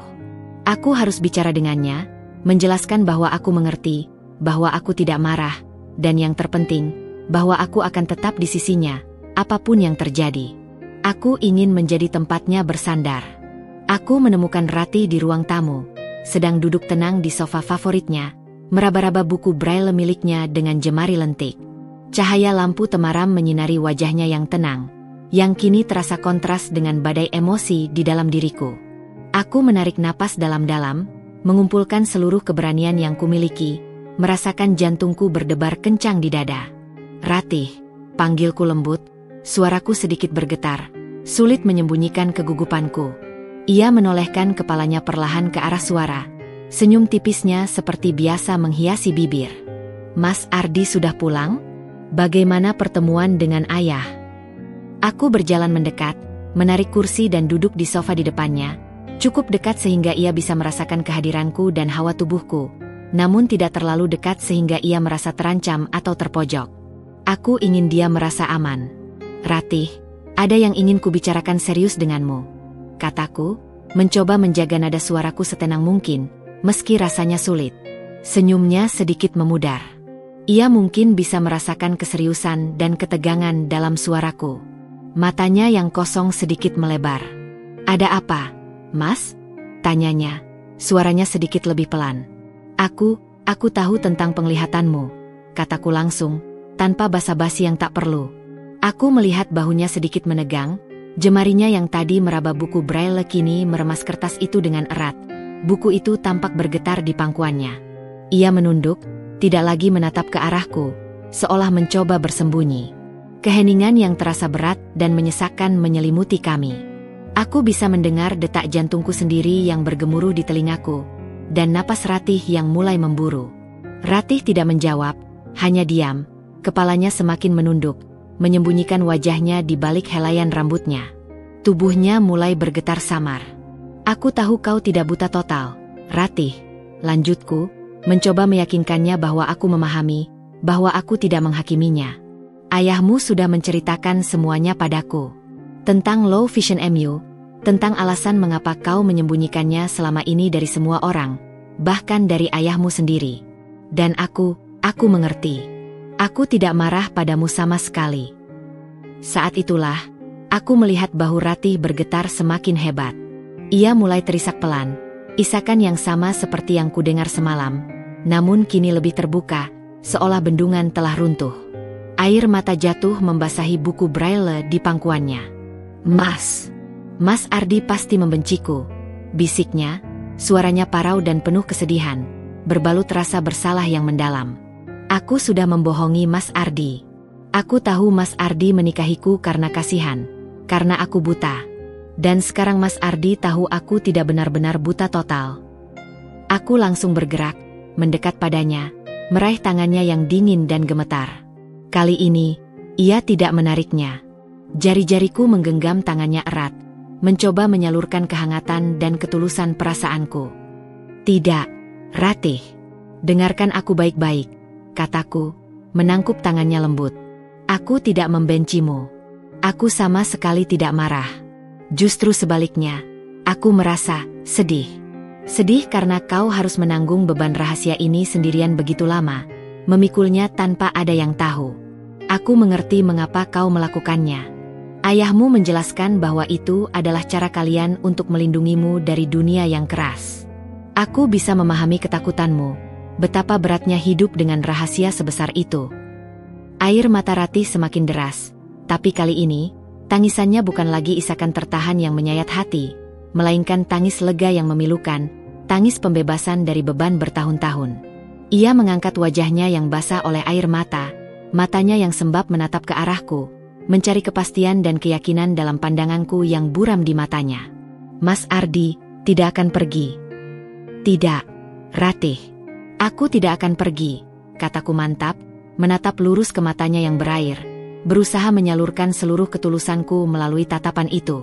Aku mengusap lembut air mata di pipinya dengan ibu jariku. Kulitnya terasa hangat di bawah sentuhanku. Aku adalah suamimu sekarang. Aku berjanji pada ayahmu akan menjagamu. Dan aku berjanji padamu, mulai sekarang, aku akan menjagamu dengan sepenuh hatiku. Kau tidak perlu menyembunyikan apapun lagi dariku. Aku ingin kau jujur, Ratih. Aku ingin kau percaya padaku, sepenuh hatimu. Ia mengangguk pelan, masih terisak, namun getaran di tubuhnya mulai berkurang. Terima kasih, Mas Ardi, bisiknya, suaranya nyaris tak terdengar, sebuah ucapan syukur yang tulus. Terima kasih karena tidak membenciku, terima kasih karena mau mengerti. Jangan ucapkan itu lagi, kataku lembut, mengulang janjiku. Tidak ada yang perlu dibenci. Sekarang, bisakah kau ceritakan padaku? Tentang bagaimana kau melihat dunia? Tentang apa yang membuatmu menangis semalam? Aku ingin tahu, Ratih. Aku ingin memahami duniamu. Ratih menghela napas panjang, mencoba menenangkan diri, perlahan mengusap sisa air mata di pipinya. Perlahan, ia mulai bercerita. Ia menceritakan tentang perjuangannya sejak kecil, bagaimana ia belajar membedakan cahaya dan bayangan yang samar-samar, bagaimana ia menghafal setiap bentuk dan tekstur dengan sentuhannya, setiap suara dan aroma dengan inderanya yang lain. Ia bercerita tentang rasa frustrasi ketika ia ingin melihat keindahan warna seperti yang orang lain lihat, tapi hanya bisa merasakan kehadirannya melalui deskripsi orang lain atau dari sentuhan. Dan tentang malam itu, ia menangis karena teringat akan ibunya yang selalu menemaninya setiap kali ia merasa putus asa tentang penglihatannya yang terbatas, yang selalu menghiburnya dan memberinya semangat. Ibunya sudah meninggal 2 tahun lalu, dan ia merasa sendiri dengan beban rahasia itu. Mendengar ceritanya yang begitu menyentuh, hatiku perih. Aku memeluknya erat. Kali ini, ia tidak menolak sama sekali. Ia bersandar di dadaku, tubuhnya yang bergetar perlahan mereda. Aku bisa merasakan kehangatan tubuhnya, dan untuk pertama kalinya sejak kami menikah, aku merasa kami benar-benar terhubung, tidak hanya sebagai suami istri di atas kertas, tapi sebagai 2 jiwa yang saling memahami. Dinding itu, yang selama ini begitu kokoh dan tak terembus, kini perlahan runtuh, menyisakan reruntuhan kejujuran dan kepercayaan yang baru tumbuh. Malam itu, kami tidur di kamar terpisah seperti biasa. Namun ada sesuatu yang berbeda. Ada jembatan baru yang terbangun di antara kami. Sebuah jembatan yang terbuat dari kejujuran, pengertian, dan penerimaan yang tulus. Sejak malam pengakuan yang penuh air mata itu, hubungan kami berubah drastis, seperti tanah kering yang perlahan disirami hujan. Dinding tebal yang selama ini memisahkan kami, yang terbuat dari rahasia dan kesalahpahaman, perlahan runtuh, digantikan oleh jembatan kepercayaan yang masih rapuh namun terasa begitu tulus. Ratih mulai membuka diri, sedikit demi sedikit, membuka lembaran-lembaran jiwanya, dan aku berusaha keras untuk memahami dunianya yang berbeda, yang selama ini hanya bisa kuraba permukaannya. Pagi-pagi sebelum aku berangkat kerja ke proyek pembangunan rumah, Ratih tidak lagi hanya diam menyiapkan sarapan dalam keheningan. Ia mulai bercerita. Kadang tentang mimpi-mimpi aneh yang ia alami, tentang apa yang ia dengar dari siaran radio pagi, atau bahkan tentang perasaan yang ia simpan setelah berinteraksi dengan dunia luar. Aku mendengarkannya dengan saksama, berusaha mengingat setiap detail kecil yang ia bagikan, setiap nuansa dalam suaranya. Aku mulai belajar mengenal Ratih yang sebenarnya, bukan Ratih yang kujadikan istri karena balas budi, melainkan Ratih sebagai seorang individu yang kompleks, kuat, dan penuh warna, yang selama ini tersembunyi di balik topeng kebutaan total. Aku pun mulai mengubah caraku memperlakukannya. Aku tidak lagi hanya mengawasinya dari jauh, seperti pengawal yang menjaga, tapi aktif terlibat dalam setiap aspek kecil kehidupannya. Aku mulai bertanya, apa yang ingin kau lihat hari ini, Ratih? Aku akan mencoba menggambarkannya untukmu dengan kata-kataku. Kadang, ia akan tersenyum dan berkata, ceritakan padaku tentang matahari terbit, Mas. Bagaimana warnanya? Apa rasanya? Maka, aku akan mendeskripsikan setiap nuansa jingga, merah, dan ungu yang berpadu di langit timur, bagaimana awan-awan seolah terbakar oleh cahaya keemasan, dan bagaimana cahaya perlahan menyelimuti bumi, membangkitkan kehidupan. Aku mencoba menggunakan kata-kata yang kaya indera, menyentuh, mencium, mendengar, semua indera yang Ratih andalkan, agar ia bisa merasakan pemandangan itu seolah ia melihatnya dengan matanya sendiri. Ratih akan mendengarkan dengan mata terpejam, wajahnya merekah, bibirnya membentuk senyum puas, seolah ia benar-benar sedang menyaksikan matahari terbit bersamaku, melukiskan gambaran itu dalam benaknya. Aku juga mulai membawanya keluar rumah lebih sering, sesuatu yang sebelumnya sangat ia hindari. Awalnya, ia selalu menolak, khawatir merepotkan aku atau menjadi pusat perhatian dan pertanyaan orang lain. Ia takut tatapan iba atau rasa penasaran yang berlebihan. Tapi aku terus meyakinkannya. Kau adalah istriku, Ratih. Tidak ada yang perlu kau khawatirkan. Aku akan selalu bersamamu. Kami berjalan-jalan di taman kota yang tak jauh dari rumah. Aku akan menggandeng tangannya erat, merasakan jemarinya yang lentik di genggamanku, membimbing setiap langkahnya, menjelaskan setiap objek yang kami lewati. Pohon-pohon yang menjulang tinggi, bunga-bunga yang mekar beraneka rupa, air mancur yang memancarkan suara gemericik, dan anak-anak yang berlarian sambil tertawa riang. Aku merasakan bagaimana ia meraba kasar kulit pohon, menyentuh lembut kelopak daun, menghirup dalam-dalam aroma bunga yang berbeda, dan tersenyum lebar saat mendengar suara tawa riang anak-anak. Itu adalah pengalaman yang luar biasa bagiku, seolah aku juga melihat dunia dengan cara yang baru, melalui indera dan perasaannya. Aku mulai menyadari bahwa meskipun ia tidak bisa melihat detail visual, ia bisa merasakan esensi kehidupan dengan jauh lebih dalam, dengan hati dan jiwanya. Suatu kali, aku memberanikan diri mengajaknya ke pasar tradisional. Begitu kami melangkah masuk, aroma rempah-rempah yang tajam bercampur dengan bau ikan, suara tawar-menawar yang riuh, dan keramaian orang yang hilir mudik membuat Ratih sedikit kewalahan pada awalnya. Tubuhnya sedikit menegang, dan ia memegang tanganku lebih erat.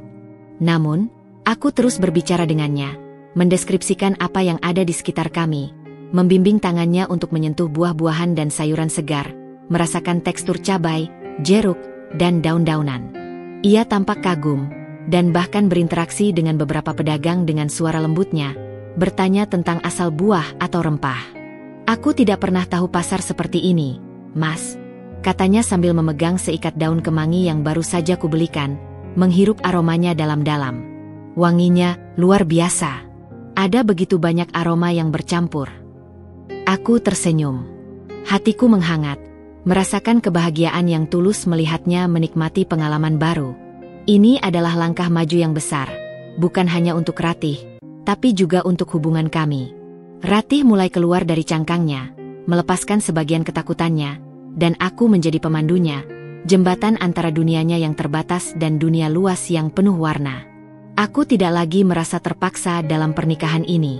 Perasaan kasihan yang dulu menyelimutiku mulai berubah, berevolusi menjadi sebuah ikatan yang lebih dalam.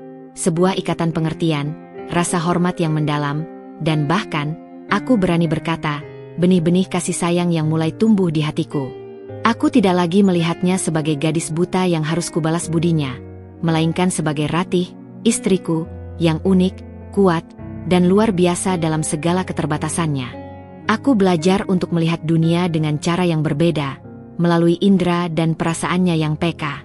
Namun, di balik semua kemajuan ini, ada satu hal yang masih menghantuiku, sebuah keganjilan kecil yang terus mengusik. Meskipun ia sudah jujur tentang low vision-nya, Ratih tetap sangat berhati-hati dalam setiap gerakannya di luar rumah, seolah ia benar-benar buta total. Ia tetap mengandalkan tongkat putihnya, dan sering memejamkan mata saat berjalan di tempat yang ramai. Aku tahu itu adalah kebiasaan yang tertanam kuat sejak kecil, hasil dari perlindungan yang diberikan orang tuanya. Tapi aku merasa, masih ada lapisan lain yang belum ia ungkapkan sepenuhnya. Atau mungkin, ada ketakutan yang masih sangat mendalam di dalam dirinya yang belum berhasil ia atasi. Proses penembusan dinding ini, meskipun sudah dimulai, masih jauh dari selesai. Masih ada misteri yang harus kupecahkan. Meskipun hubungan kami semakin erat, dan Ratih mulai membuka diri tentang dunianya yang unik, ada satu kebiasaan yang tidak pernah berubah, sebuah anomali yang terus mengusikku, sikapnya yang sangat waspada dan cenderung menutup diri di luar rumah. Ia selalu memegang erat tongkat putihnya, bahkan di tempat yang terang benderang atau saat aku sudah menggandeng tangannya dan membimbing langkahnya. Matanya seringkali terpejam rapat atau setidaknya sedikit menyipit, seolah ia benar-benar tidak melihat apapun, padahal aku tahu ia memiliki low vision. Awalnya, aku menganggap itu hanyalah kebiasaan lama yang sulit dihilangkan, hasil dari didikan protektif orang tuanya yang selalu memintanya bersikap seperti buta total agar ia aman dari potensi bahaya. Namun, firasatku mengatakan ada sesuatu yang lebih dari itu, sesuatu yang jauh lebih dalam dan belum terungkap. Suatu sore, aku mengajaknya ke sebuah toko buku bekas langgananku. Aku tahu Ratih sangat suka membaca buku Braille, dan aku ingin mencarikannya beberapa koleksi baru yang mungkin menarik baginya. Toko itu cukup ramai, dengan lorong-lorong sempit yang dipenuhi rak-rak buku menjulang tinggi. Aku memegang tangannya erat saat kami melangkah masuk, memandu jalannya di antara para pengunjung. Ratih berjalan di sampingku, tongkatnya sesekali menyentuh rak buku atau kaki pengunjung lain sebagai navigasi. Aku bisa merasakan ia sedikit gugup, pegangannya di tanganku mengerat. Saat kami berada di lorong buku fiksi, mencari-cari judul yang mungkin ada dalam format Braille, sebuah kejadian tak terduga terjadi. Seorang anak kecil, mungkin berusia sekitar 5 atau 6 tahun, yang sedang bermain lari-lari di antara rak buku, tanpa sengaja menabrak Ratih dari belakang. Tubuh Ratih tersentak kaget, tongkatnya terlepas dari genggaman dan jatuh ke lantai, dan ia kehilangan keseimbangan, hampir saja jatuh tersungkur. Refleks, aku segera menahannya dengan kedua tanganku, memeluknya agar tidak terjatuh. "Hati-hati, nak, jangan lari-lari di dalam toko," teriak ibu anak itu, menghampiri kami dengan wajah panik. "Maafkan anak saya, Bu, ia tidak sengaja." Anak itu menatap Ratih dengan polos, mata besarnya penuh rasa bersalah. "Maaf, Tante, aku tidak lihat ada Tante di sana." Yang membuatku terkejut, dan kemudian sangat khawatir, adalah reaksi Ratih. Tubuhnya langsung gemetar hebat di pelukanku, seperti daun diterpa angin kencang. Ia tidak mengeluarkan suara, tapi wajahnya memucat pasi, dan ia memejamkan mata sangat erat, seolah mencoba mengusir sebuah bayangan atau kenangan buruk yang tak terlihat. Ia berpegangan padaku begitu kuat, cengkeramannya di lenganku terasa begitu kencang hingga kukuku terasa sakit menancap di kulit. "Tidak apa-apa," kataku cepat pada ibu dan anak itu, berusaha menenangkan situasi agar tidak menjadi pusat perhatian yang lebih besar. Istri saya memang kurang awas. Mohon maafkan. Aku mencoba mencari cara untuk menjelaskan kondisi Ratih tanpa harus mengungkap rahasia tentang low visionnya di tempat umum. Ibu anak itu mengangguk penuh pengertian. Sorot matanya menunjukkan rasa iba. Ia segera menggandeng anaknya dan bergegas pergi menjauh.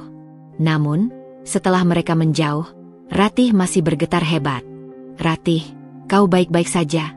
tanyaku cemas, sambil memegangi bahunya. Ia menggelengkan kepala. Air mata mulai menggenang di matanya yang terpejam rapat. Aku mau pulang, Mas. Sekarang juga." Suaranya bergetar hebat, penuh ketakutan dan kepanikan yang tak bisa ia sembunyikan. Aku tidak membuang waktu. Aku segera membawanya keluar dari toko yang ramai itu, menuntunnya dengan hati-hati. Sepanjang perjalanan pulang, Ratih tetap diam, namun ia masih berpegangan padaku erat, dan bahunya sesekali bergetar, pertanda ketakutan itu masih belum pergi. Aku tahu kejadian kecil itu telah memicu sesuatu yang besar dalam dirinya, sebuah luka lama yang kini terbuka kembali. Setibanya di rumah, aku mendudukkannya di sofa ruang tamu. Ia masih memejamkan mata, seolah tidak ingin melihatku, tidak ingin melihat dunia, tidak ingin melihat apapun yang bisa mengingatkannya pada ketakutan itu. "Ratih, ada apa? Mengapa kau begitu ketakutan hanya karena tertabrak anak kecil?" tanyaku lembut, mencoba merangkulnya, memberinya rasa aman. Ia masih memejamkan mata, bibirnya bergetar. "Aku takut, Mas," bisiknya, suaranya parau dan bergetar, dipenuhi keputusasaan. "Aku takut kejadian itu terulang lagi." "Kejadian apa?" tanyaku, memberanikan diri untuk menggali lebih dalam. Ratih terdiam lama, cukup lama hingga aku pikir ia tidak akan menjawab. Ia seperti menimbang-nimbang, apakah ini saatnya untuk mengungkapkan beban terberatnya. Akhirnya, ia membuka matanya perlahan, menatap ke arahku dengan tatapan kosong yang kini dipenuhi kesedihan yang mendalam. "Dulu, saat aku masih sangat kecil, mungkin sekitar usia 5 tahun, aku pernah terjatuh dari tangga di rumah ayah." Ia memulai kisahnya, suaranya tercekat. "Aku mencoba berjalan sendiri, tanpa tongkat, tanpa bimbingan siapapun. Aku ingin membuktikan pada diriku sendiri dan pada ayah ibu bahwa aku bisa melihat, seperti anak-anak lain, bahwa aku tidak sebuta yang mereka katakan. Tapi, aku tidak melihat dengan jelas undakan terakhir. Cahaya dan bayangan membuatku bingung. Aku kehilangan pijakan. Aku jatuh, kepalaku terbentur sangat keras di lantai bawah, dan aku pingsan. Darah mengucur. Setelah kejadian itu, ayah dan ibu semakin ketakutan. Mereka semakin melarangku berjalan sendiri tanpa pendamping, bahkan di dalam rumah. Mereka terus mengatakan aku buta total pada semua orang, termasuk padaku, agar aku tidak berani mencoba lagi, agar aku selalu waspada dan tidak ceroboh." Tangisnya kembali pecah, kali ini lebih keras, diiringi isakan pilu. "Aku tahu itu demi kebaikanku, Mas. Mereka ingin melindungiku. Tapi setelah itu, aku selalu takut. Takut jika orang tahu aku masih bisa melihat sedikit, mereka akan mengharapkan lebih dariku. Takut aku akan mencoba lagi dan terluka lebih parah, atau bahkan mati. Dan takut ayah dan ibu akan kecewa. Dan yang paling menakutkan, aku takut Mas Ardi akan membenciku jika kebohonganku terbongkar, seperti yang terjadi tadi di toko buku. Aku pikir Mas Ardi akan jijik padaku. Kini aku mengerti sepenuhnya. Bukan hanya sekadar kebiasaan atau didikan, tapi sebuah trauma mendalam yang menancap kuat dalam dirinya sejak masa kanak-kanak.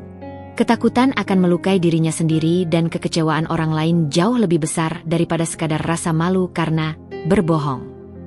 Ia memejamkan mata atau menyipitkan mata bukan karena pura-pura buta, tapi karena ia benar-benar takut melihat dunia yang, bagi pandangannya yang samar, bisa menipu dan membahayakan.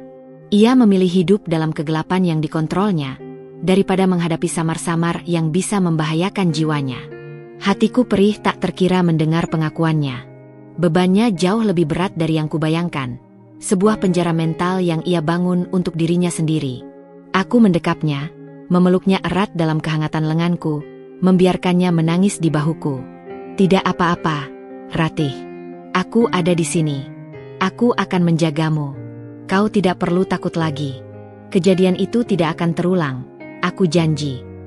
Aku tahu janji itu tidak akan serta-merta menghilangkan traumanya yang sudah mengakar dalam, tapi aku berharap itu adalah langkah awal baginya untuk merasa aman, untuk mulai melepaskan sedikit demi sedikit ketakutannya.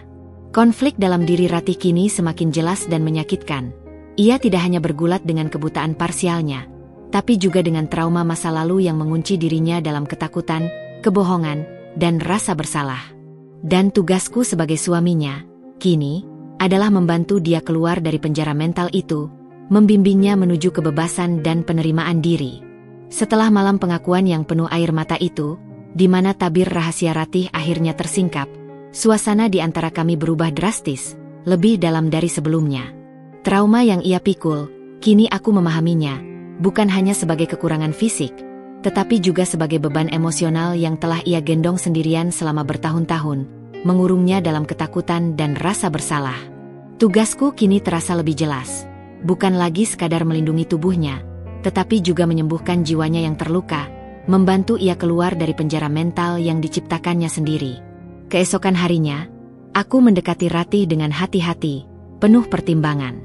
Aku tidak ingin memaksanya, tidak ingin membuatnya merasa tertekan, tapi aku ingin ia tahu dan merasakan bahwa aku ada untuknya, sebagai tiang sandaran yang kokoh.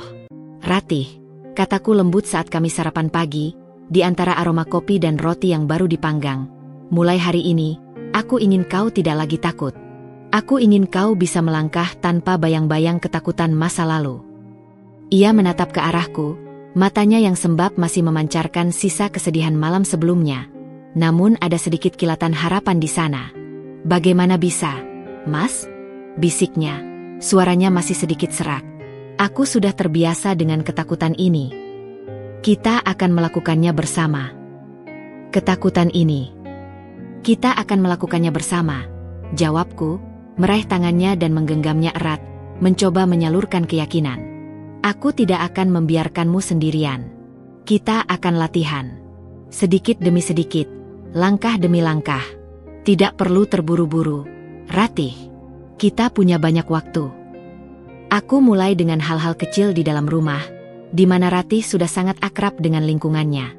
Aku memintanya untuk sesekali berjalan tanpa tongkat di lorong rumah yang sudah ia hafal mati, hanya dengan berpegangan padaku.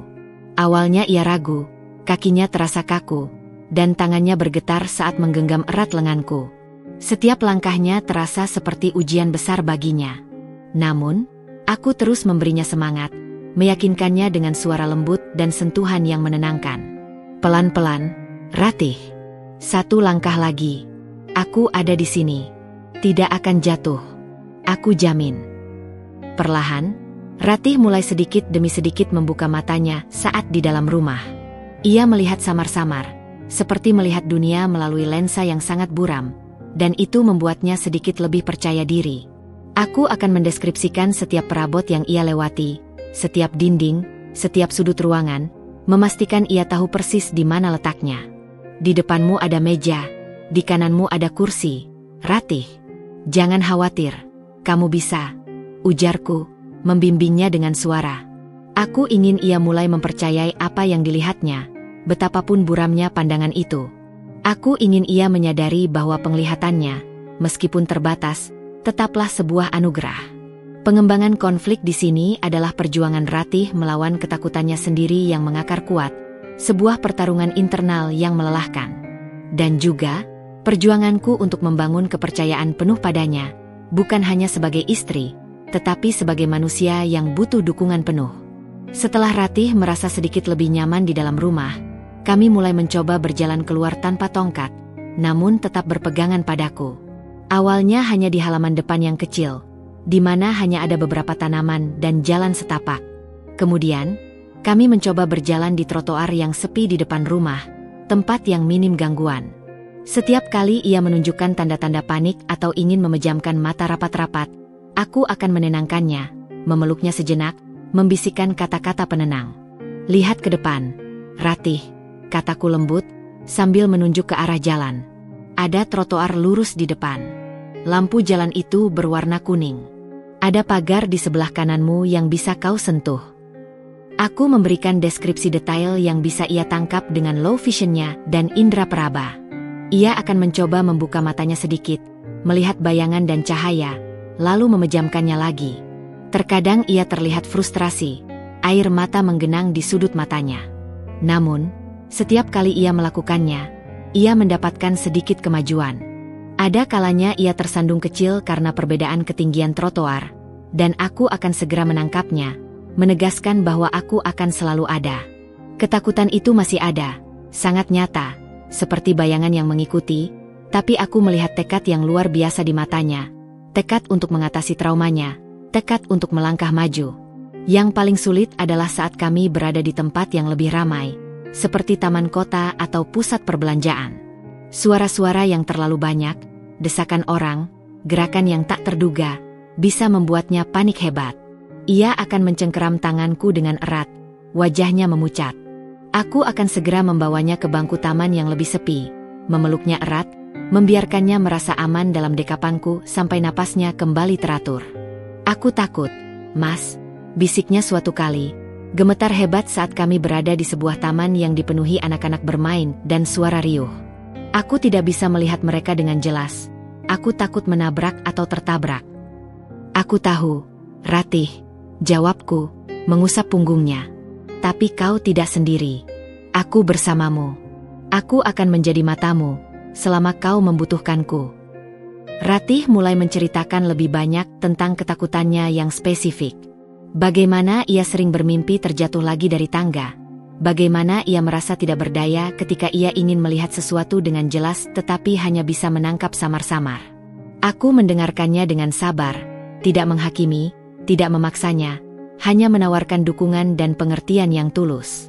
Aku juga mulai sedikit mengubah rutinitas kami di rumah. Jika dulu ia selalu menyiapkan sarapan sendiri dengan mandiri, kini kadang aku ikut membantunya, atau bahkan menyiapkan sendiri sarapan untuk kami berdua. Ini bukan karena ia tidak bisa, tetapi karena aku ingin ia tahu bahwa ia tidak sendirian, bahwa ada partner dalam hidupnya. Aku ingin ia merasakan bahwa ada orang lain yang peduli dan bisa ia andalkan. Aku juga mulai membantunya merangkai bunga, membimbing tangannya untuk memilih bunga yang tepat, menjelaskan warna-warna yang tidak bisa ia lihat dengan jelas, membantunya merasakan indahnya kombinasi warna yang kontras. Aku bahkan mulai membacakan buku-buku umum untuknya, novel, cerita pendek, atau artikel berita, bukan hanya buku braille, agar ia bisa merasakan dunia literasi yang lebih luas dan beragam. Perlahan tapi pasti, aku melihat perubahan pada Ratih. Senyumnya mulai lebih sering muncul, dan tidak hanya tipis seperti dulu. Ia bahkan tertawa lebih lepas, tawanya renyah dan tulus, mengisi rumah kami dengan melodi kebahagiaan. Matanya, meskipun masih buram, mulai menunjukkan sedikit lebih banyak kehidupan saat ia berbicara, seolah ada cahaya internal yang mulai berpendar. Dinding-dinding di sekelilingnya, yang dibangun oleh trauma dan perlindungan yang salah, kini mulai retak dan runtuh, bata demi bata. Ini adalah proses yang panjang, melelahkan, penuh tantangan, namun aku tahu, setiap langkah kecil ini adalah kemenangan bagi kami berdua, sebuah fondasi kokoh untuk masa depan kami. Hubungan kami terus berkembang, diwarnai dengan tawa Ratih yang semakin sering terdengar dan terkadang air mata haru yang menetes dari matanya, bukan lagi karena kesedihan, melainkan karena kelegaan. Ratih semakin berani keluar rumah, bahkan sesekali aku membiarkannya berjalan beberapa langkah di depanku, meskipun tetap dalam pengawasanku yang ketat. Ia masih memejamkan mata saat merasa tidak yakin atau dihadapkan pada situasi yang membuatnya panik, namun frekuensinya berkurang drastis. Ia mulai menemukan kembali kepercayaan pada indera lain dan, yang paling penting, pada dirinya sendiri. Perlahan namun pasti, kebahagiaan samar mulai menghiasi hari-hari kami, merubah suasana rumah menjadi lebih cerah dan hidup. Beberapa bulan telah berlalu sejak kami menikah, membawa kami ke hari jadi pernikahan kami yang ke-6 bulan. Aku memutuskan untuk melakukan sesuatu yang istimewa, sebuah kejutan kecil yang tulus. Aku tahu Ratih sangat menyukai bunga, dan baginya, bunga bukan hanya tentang keindahan visual, tetapi juga aroma dan teksturnya. Jadi, aku merangkai sebuah buket bunga mawar putih, simbol ketulusan, kemurnian, dan awal yang baru saja kupetik dari kebun kecil di belakang rumah. Di antara kelopak-kelopak mawar, aku menyelipkan sebuah kartu kecil yang kutulis khusus untuknya.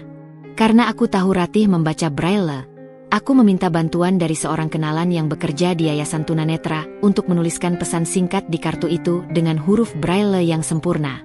Aku ingin ia tahu betapa aku menghargai setiap langkahnya, setiap perjuangannya. Ketika aku pulang kerja sore itu, dengan buket mawar dan kartu di tangan, Ratih sedang duduk tenang di teras depan, merangkai bunga-bunga lain dari kebun kecil kami. Sinar matahari senja menyentuh rambutnya, membuatnya tampak berkilauan. Aku mendekatinya perlahan, ingin kejutan ini terasa sempurna. "Selamat sore, Ratih," sapaku lembut, mencoba menyembunyikan kegugupanku. Ia menolehkan kepalanya, senyumnya merekah indah. "Sore, Mas Ardi. Kenapa Mas Ardi hari ini wangi sekali? Seperti baru dari taman bunga." Ia terkekeh pelan. Tawa kecil yang renyah itu kini sering kudengar. Aku tersenyum, hatiku menghangat. "Ada sesuatu untukmu, Nyonya Ardi." Aku menyodorkan buket mawar itu kepadanya. Ratih mengambilnya dengan kedua tangan. Tangannya meraba kelopak mawar dengan sangat lembut, seolah ingin merasakan setiap detailnya, lalu menghirup aromanya dalam-dalam, matanya terpejam. "Mawar putih, wanginya menenangkan sekali," bisiknya, suaranya penuh kekaguman. Kemudian, jarinya yang lentik menemukan kartu kecil yang terselip di antara tangkai-tangkai bunga. Ia merabanya dengan cepat, jemarinya bergerak lincah di atas titik-titik timbul huruf Braille. Saat ia membaca, raut wajahnya berubah drastis. Senyumnya yang tadi merekah perlahan memudar, digantikan ekspresi terkejut yang jelas. Lalu matanya yang biasanya buram kini terlihat lebih fokus, lebih tajam.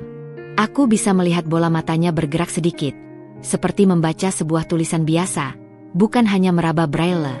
Itu adalah momen yang sangat singkat, sepersekian detik, namun cukup jelas bagiku untuk melihatnya. Setelah membaca seluruh pesan di kartu itu, air mata Ratih menetes, membasahi pipinya. Itu bukan air mata kesedihan atau trauma, melainkan haru yang luar biasa, kebahagiaan yang meluap-luap. "Mas Ardi." Ia tak mampu melanjutkan kalimatnya, tenggorokannya tercekat oleh emosi yang membuncah.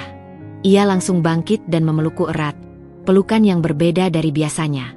Ini adalah pelukan yang penuh emosi, tanpa ada jarak sedikit pun, tanpa rasa ragu atau takut. Ia memelukku seolah ingin menyalurkan seluruh perasaannya. "Terima kasih, Mas. Terima kasih banyak." Aku membalas pelukannya, mendekapnya erat, merasakan kehangatan tubuhnya dan detak jantungnya yang berdebar kencang. Hati kami terasa sangat dekat saat itu, seolah semua dinding telah hancur sepenuhnya. Aku tahu ia telah membaca pesanku. Untuk Ratih, istriku yang kuat dan tulus. "Terima kasih telah mengajariku melihat dunia dengan cara yang berbeda. Aku akan selalu ada untukmu, di setiap langkah dan setiap keindahan yang kau temukan." Malam itu, kami menghabiskan waktu dengan bercerita. Ratih berbicara lebih banyak dari biasanya, dengan semangat yang baru.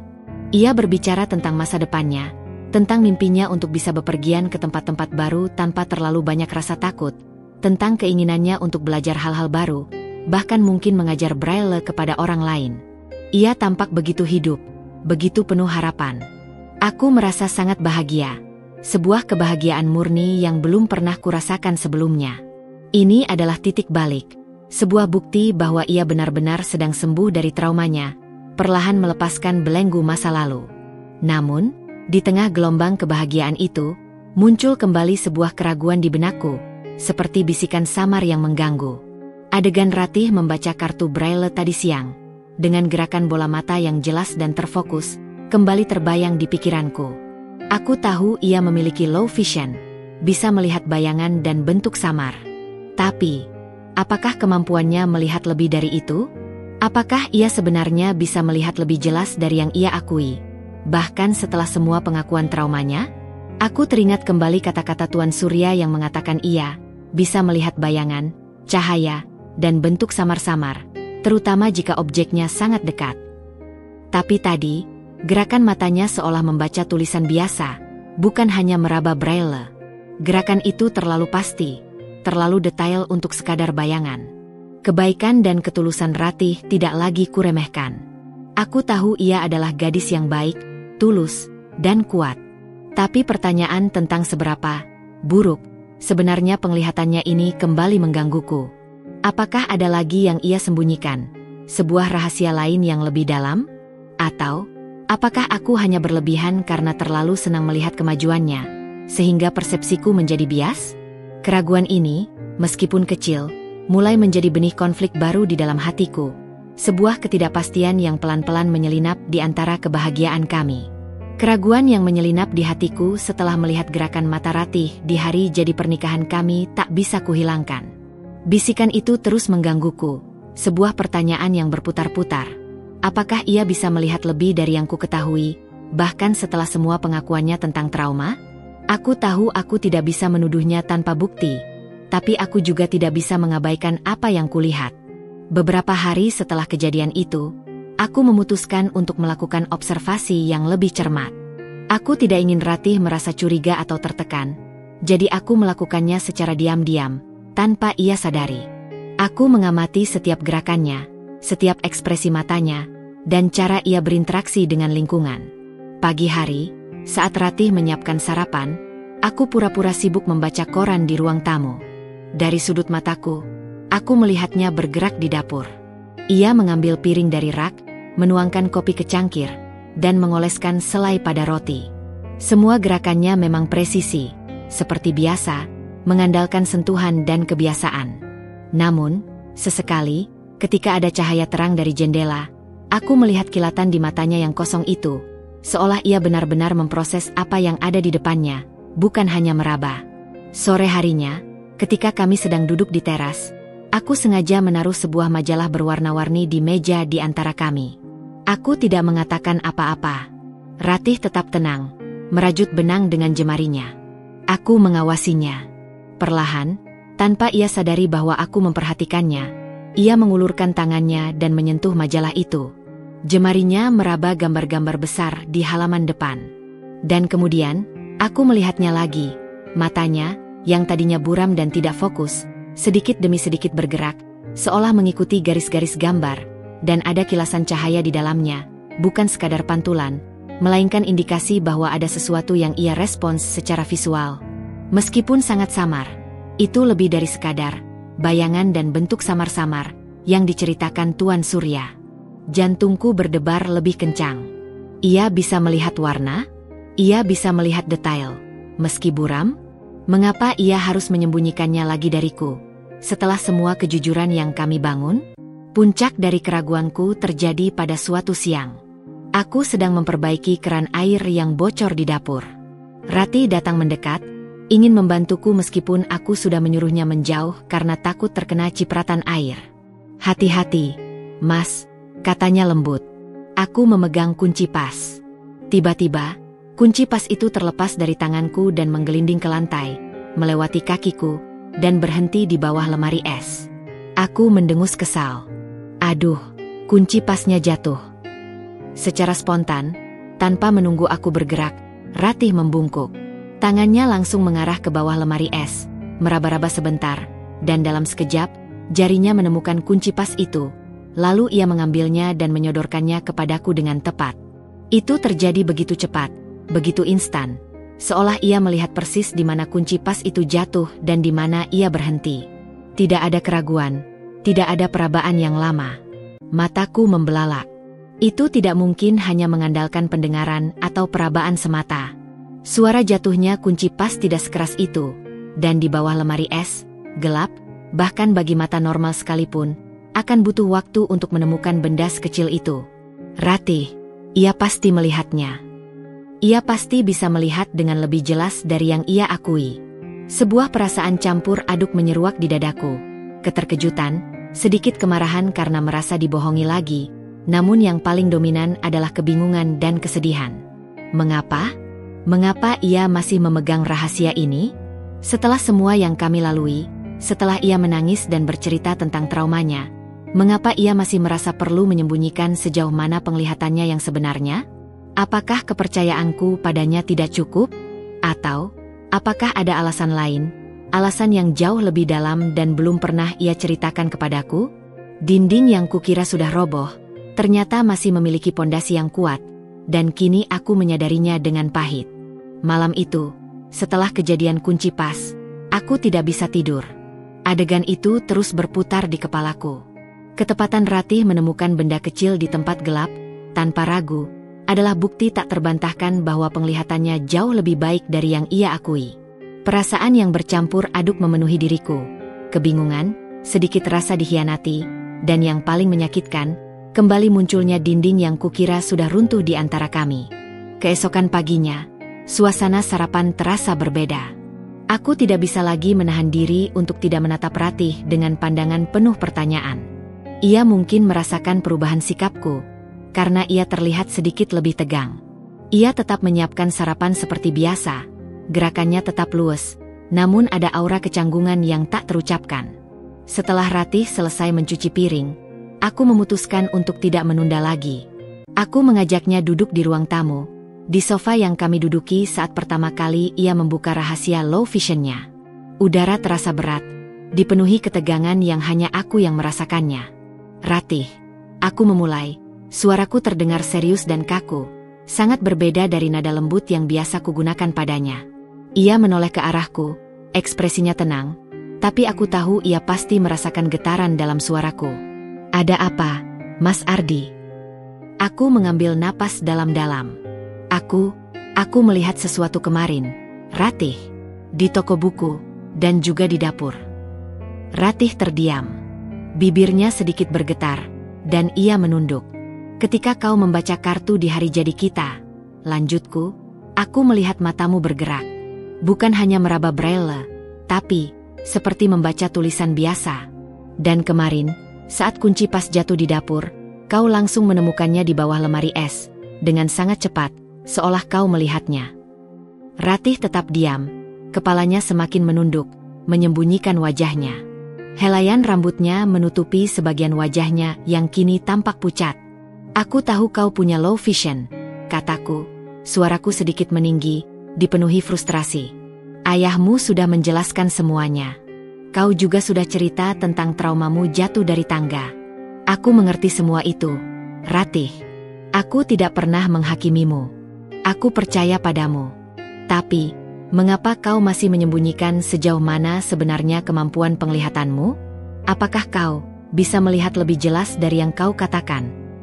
Keheningan yang memekakkan telinga kembali menyelimuti ruangan. Aku menunggu, jantungku berdebar kencang. Aku melihat air mata mulai menetes dari matanya, jatuh ke pangkuannya.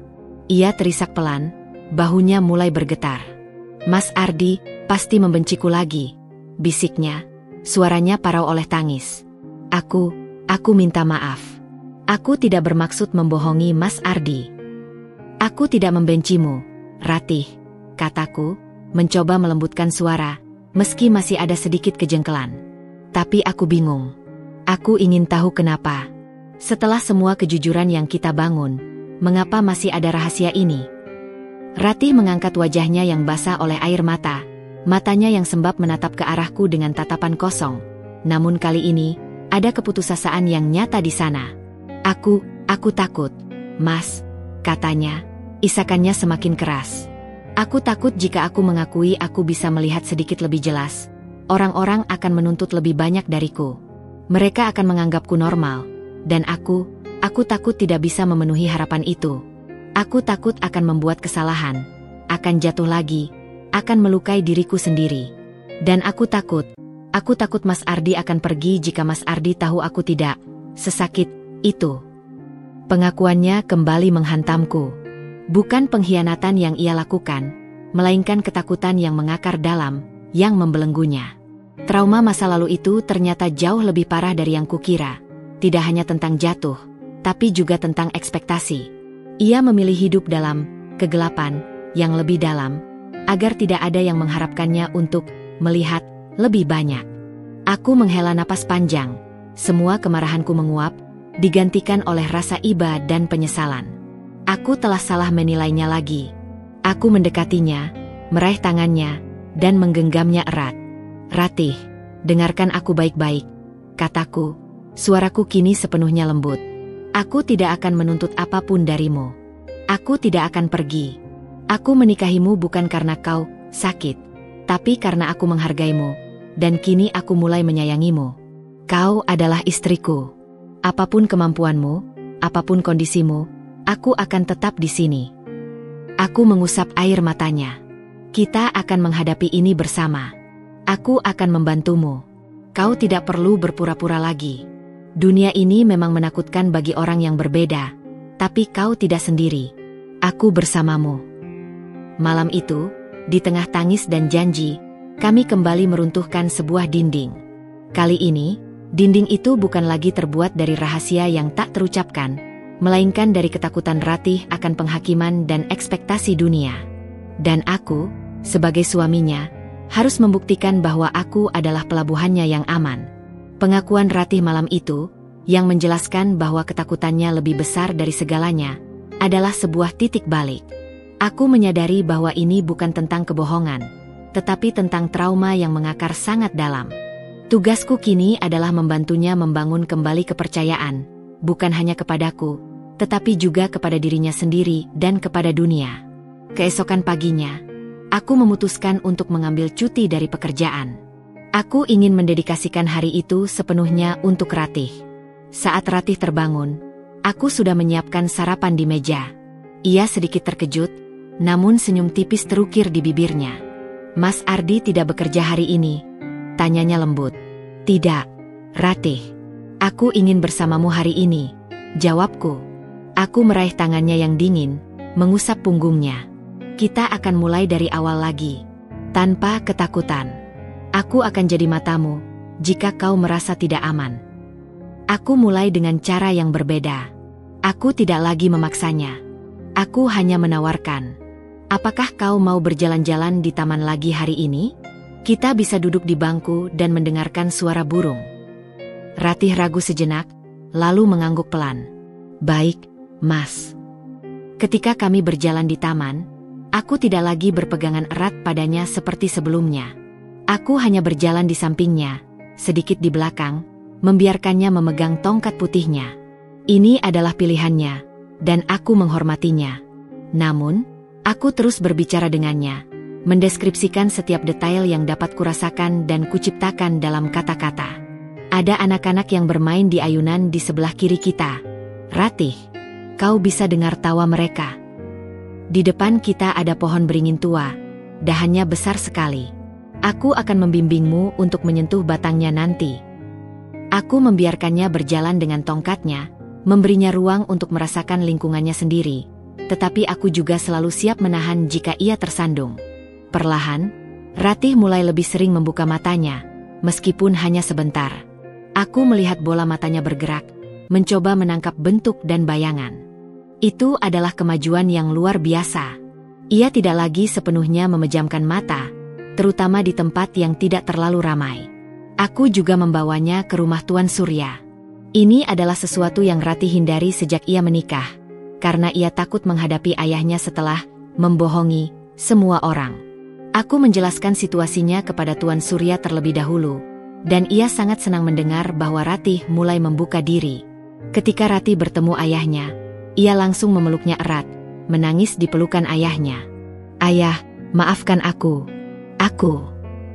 "SSST, tidak apa-apa, Nak," kata Tuan Surya, mengusap rambut Ratih. "Ayah tahu.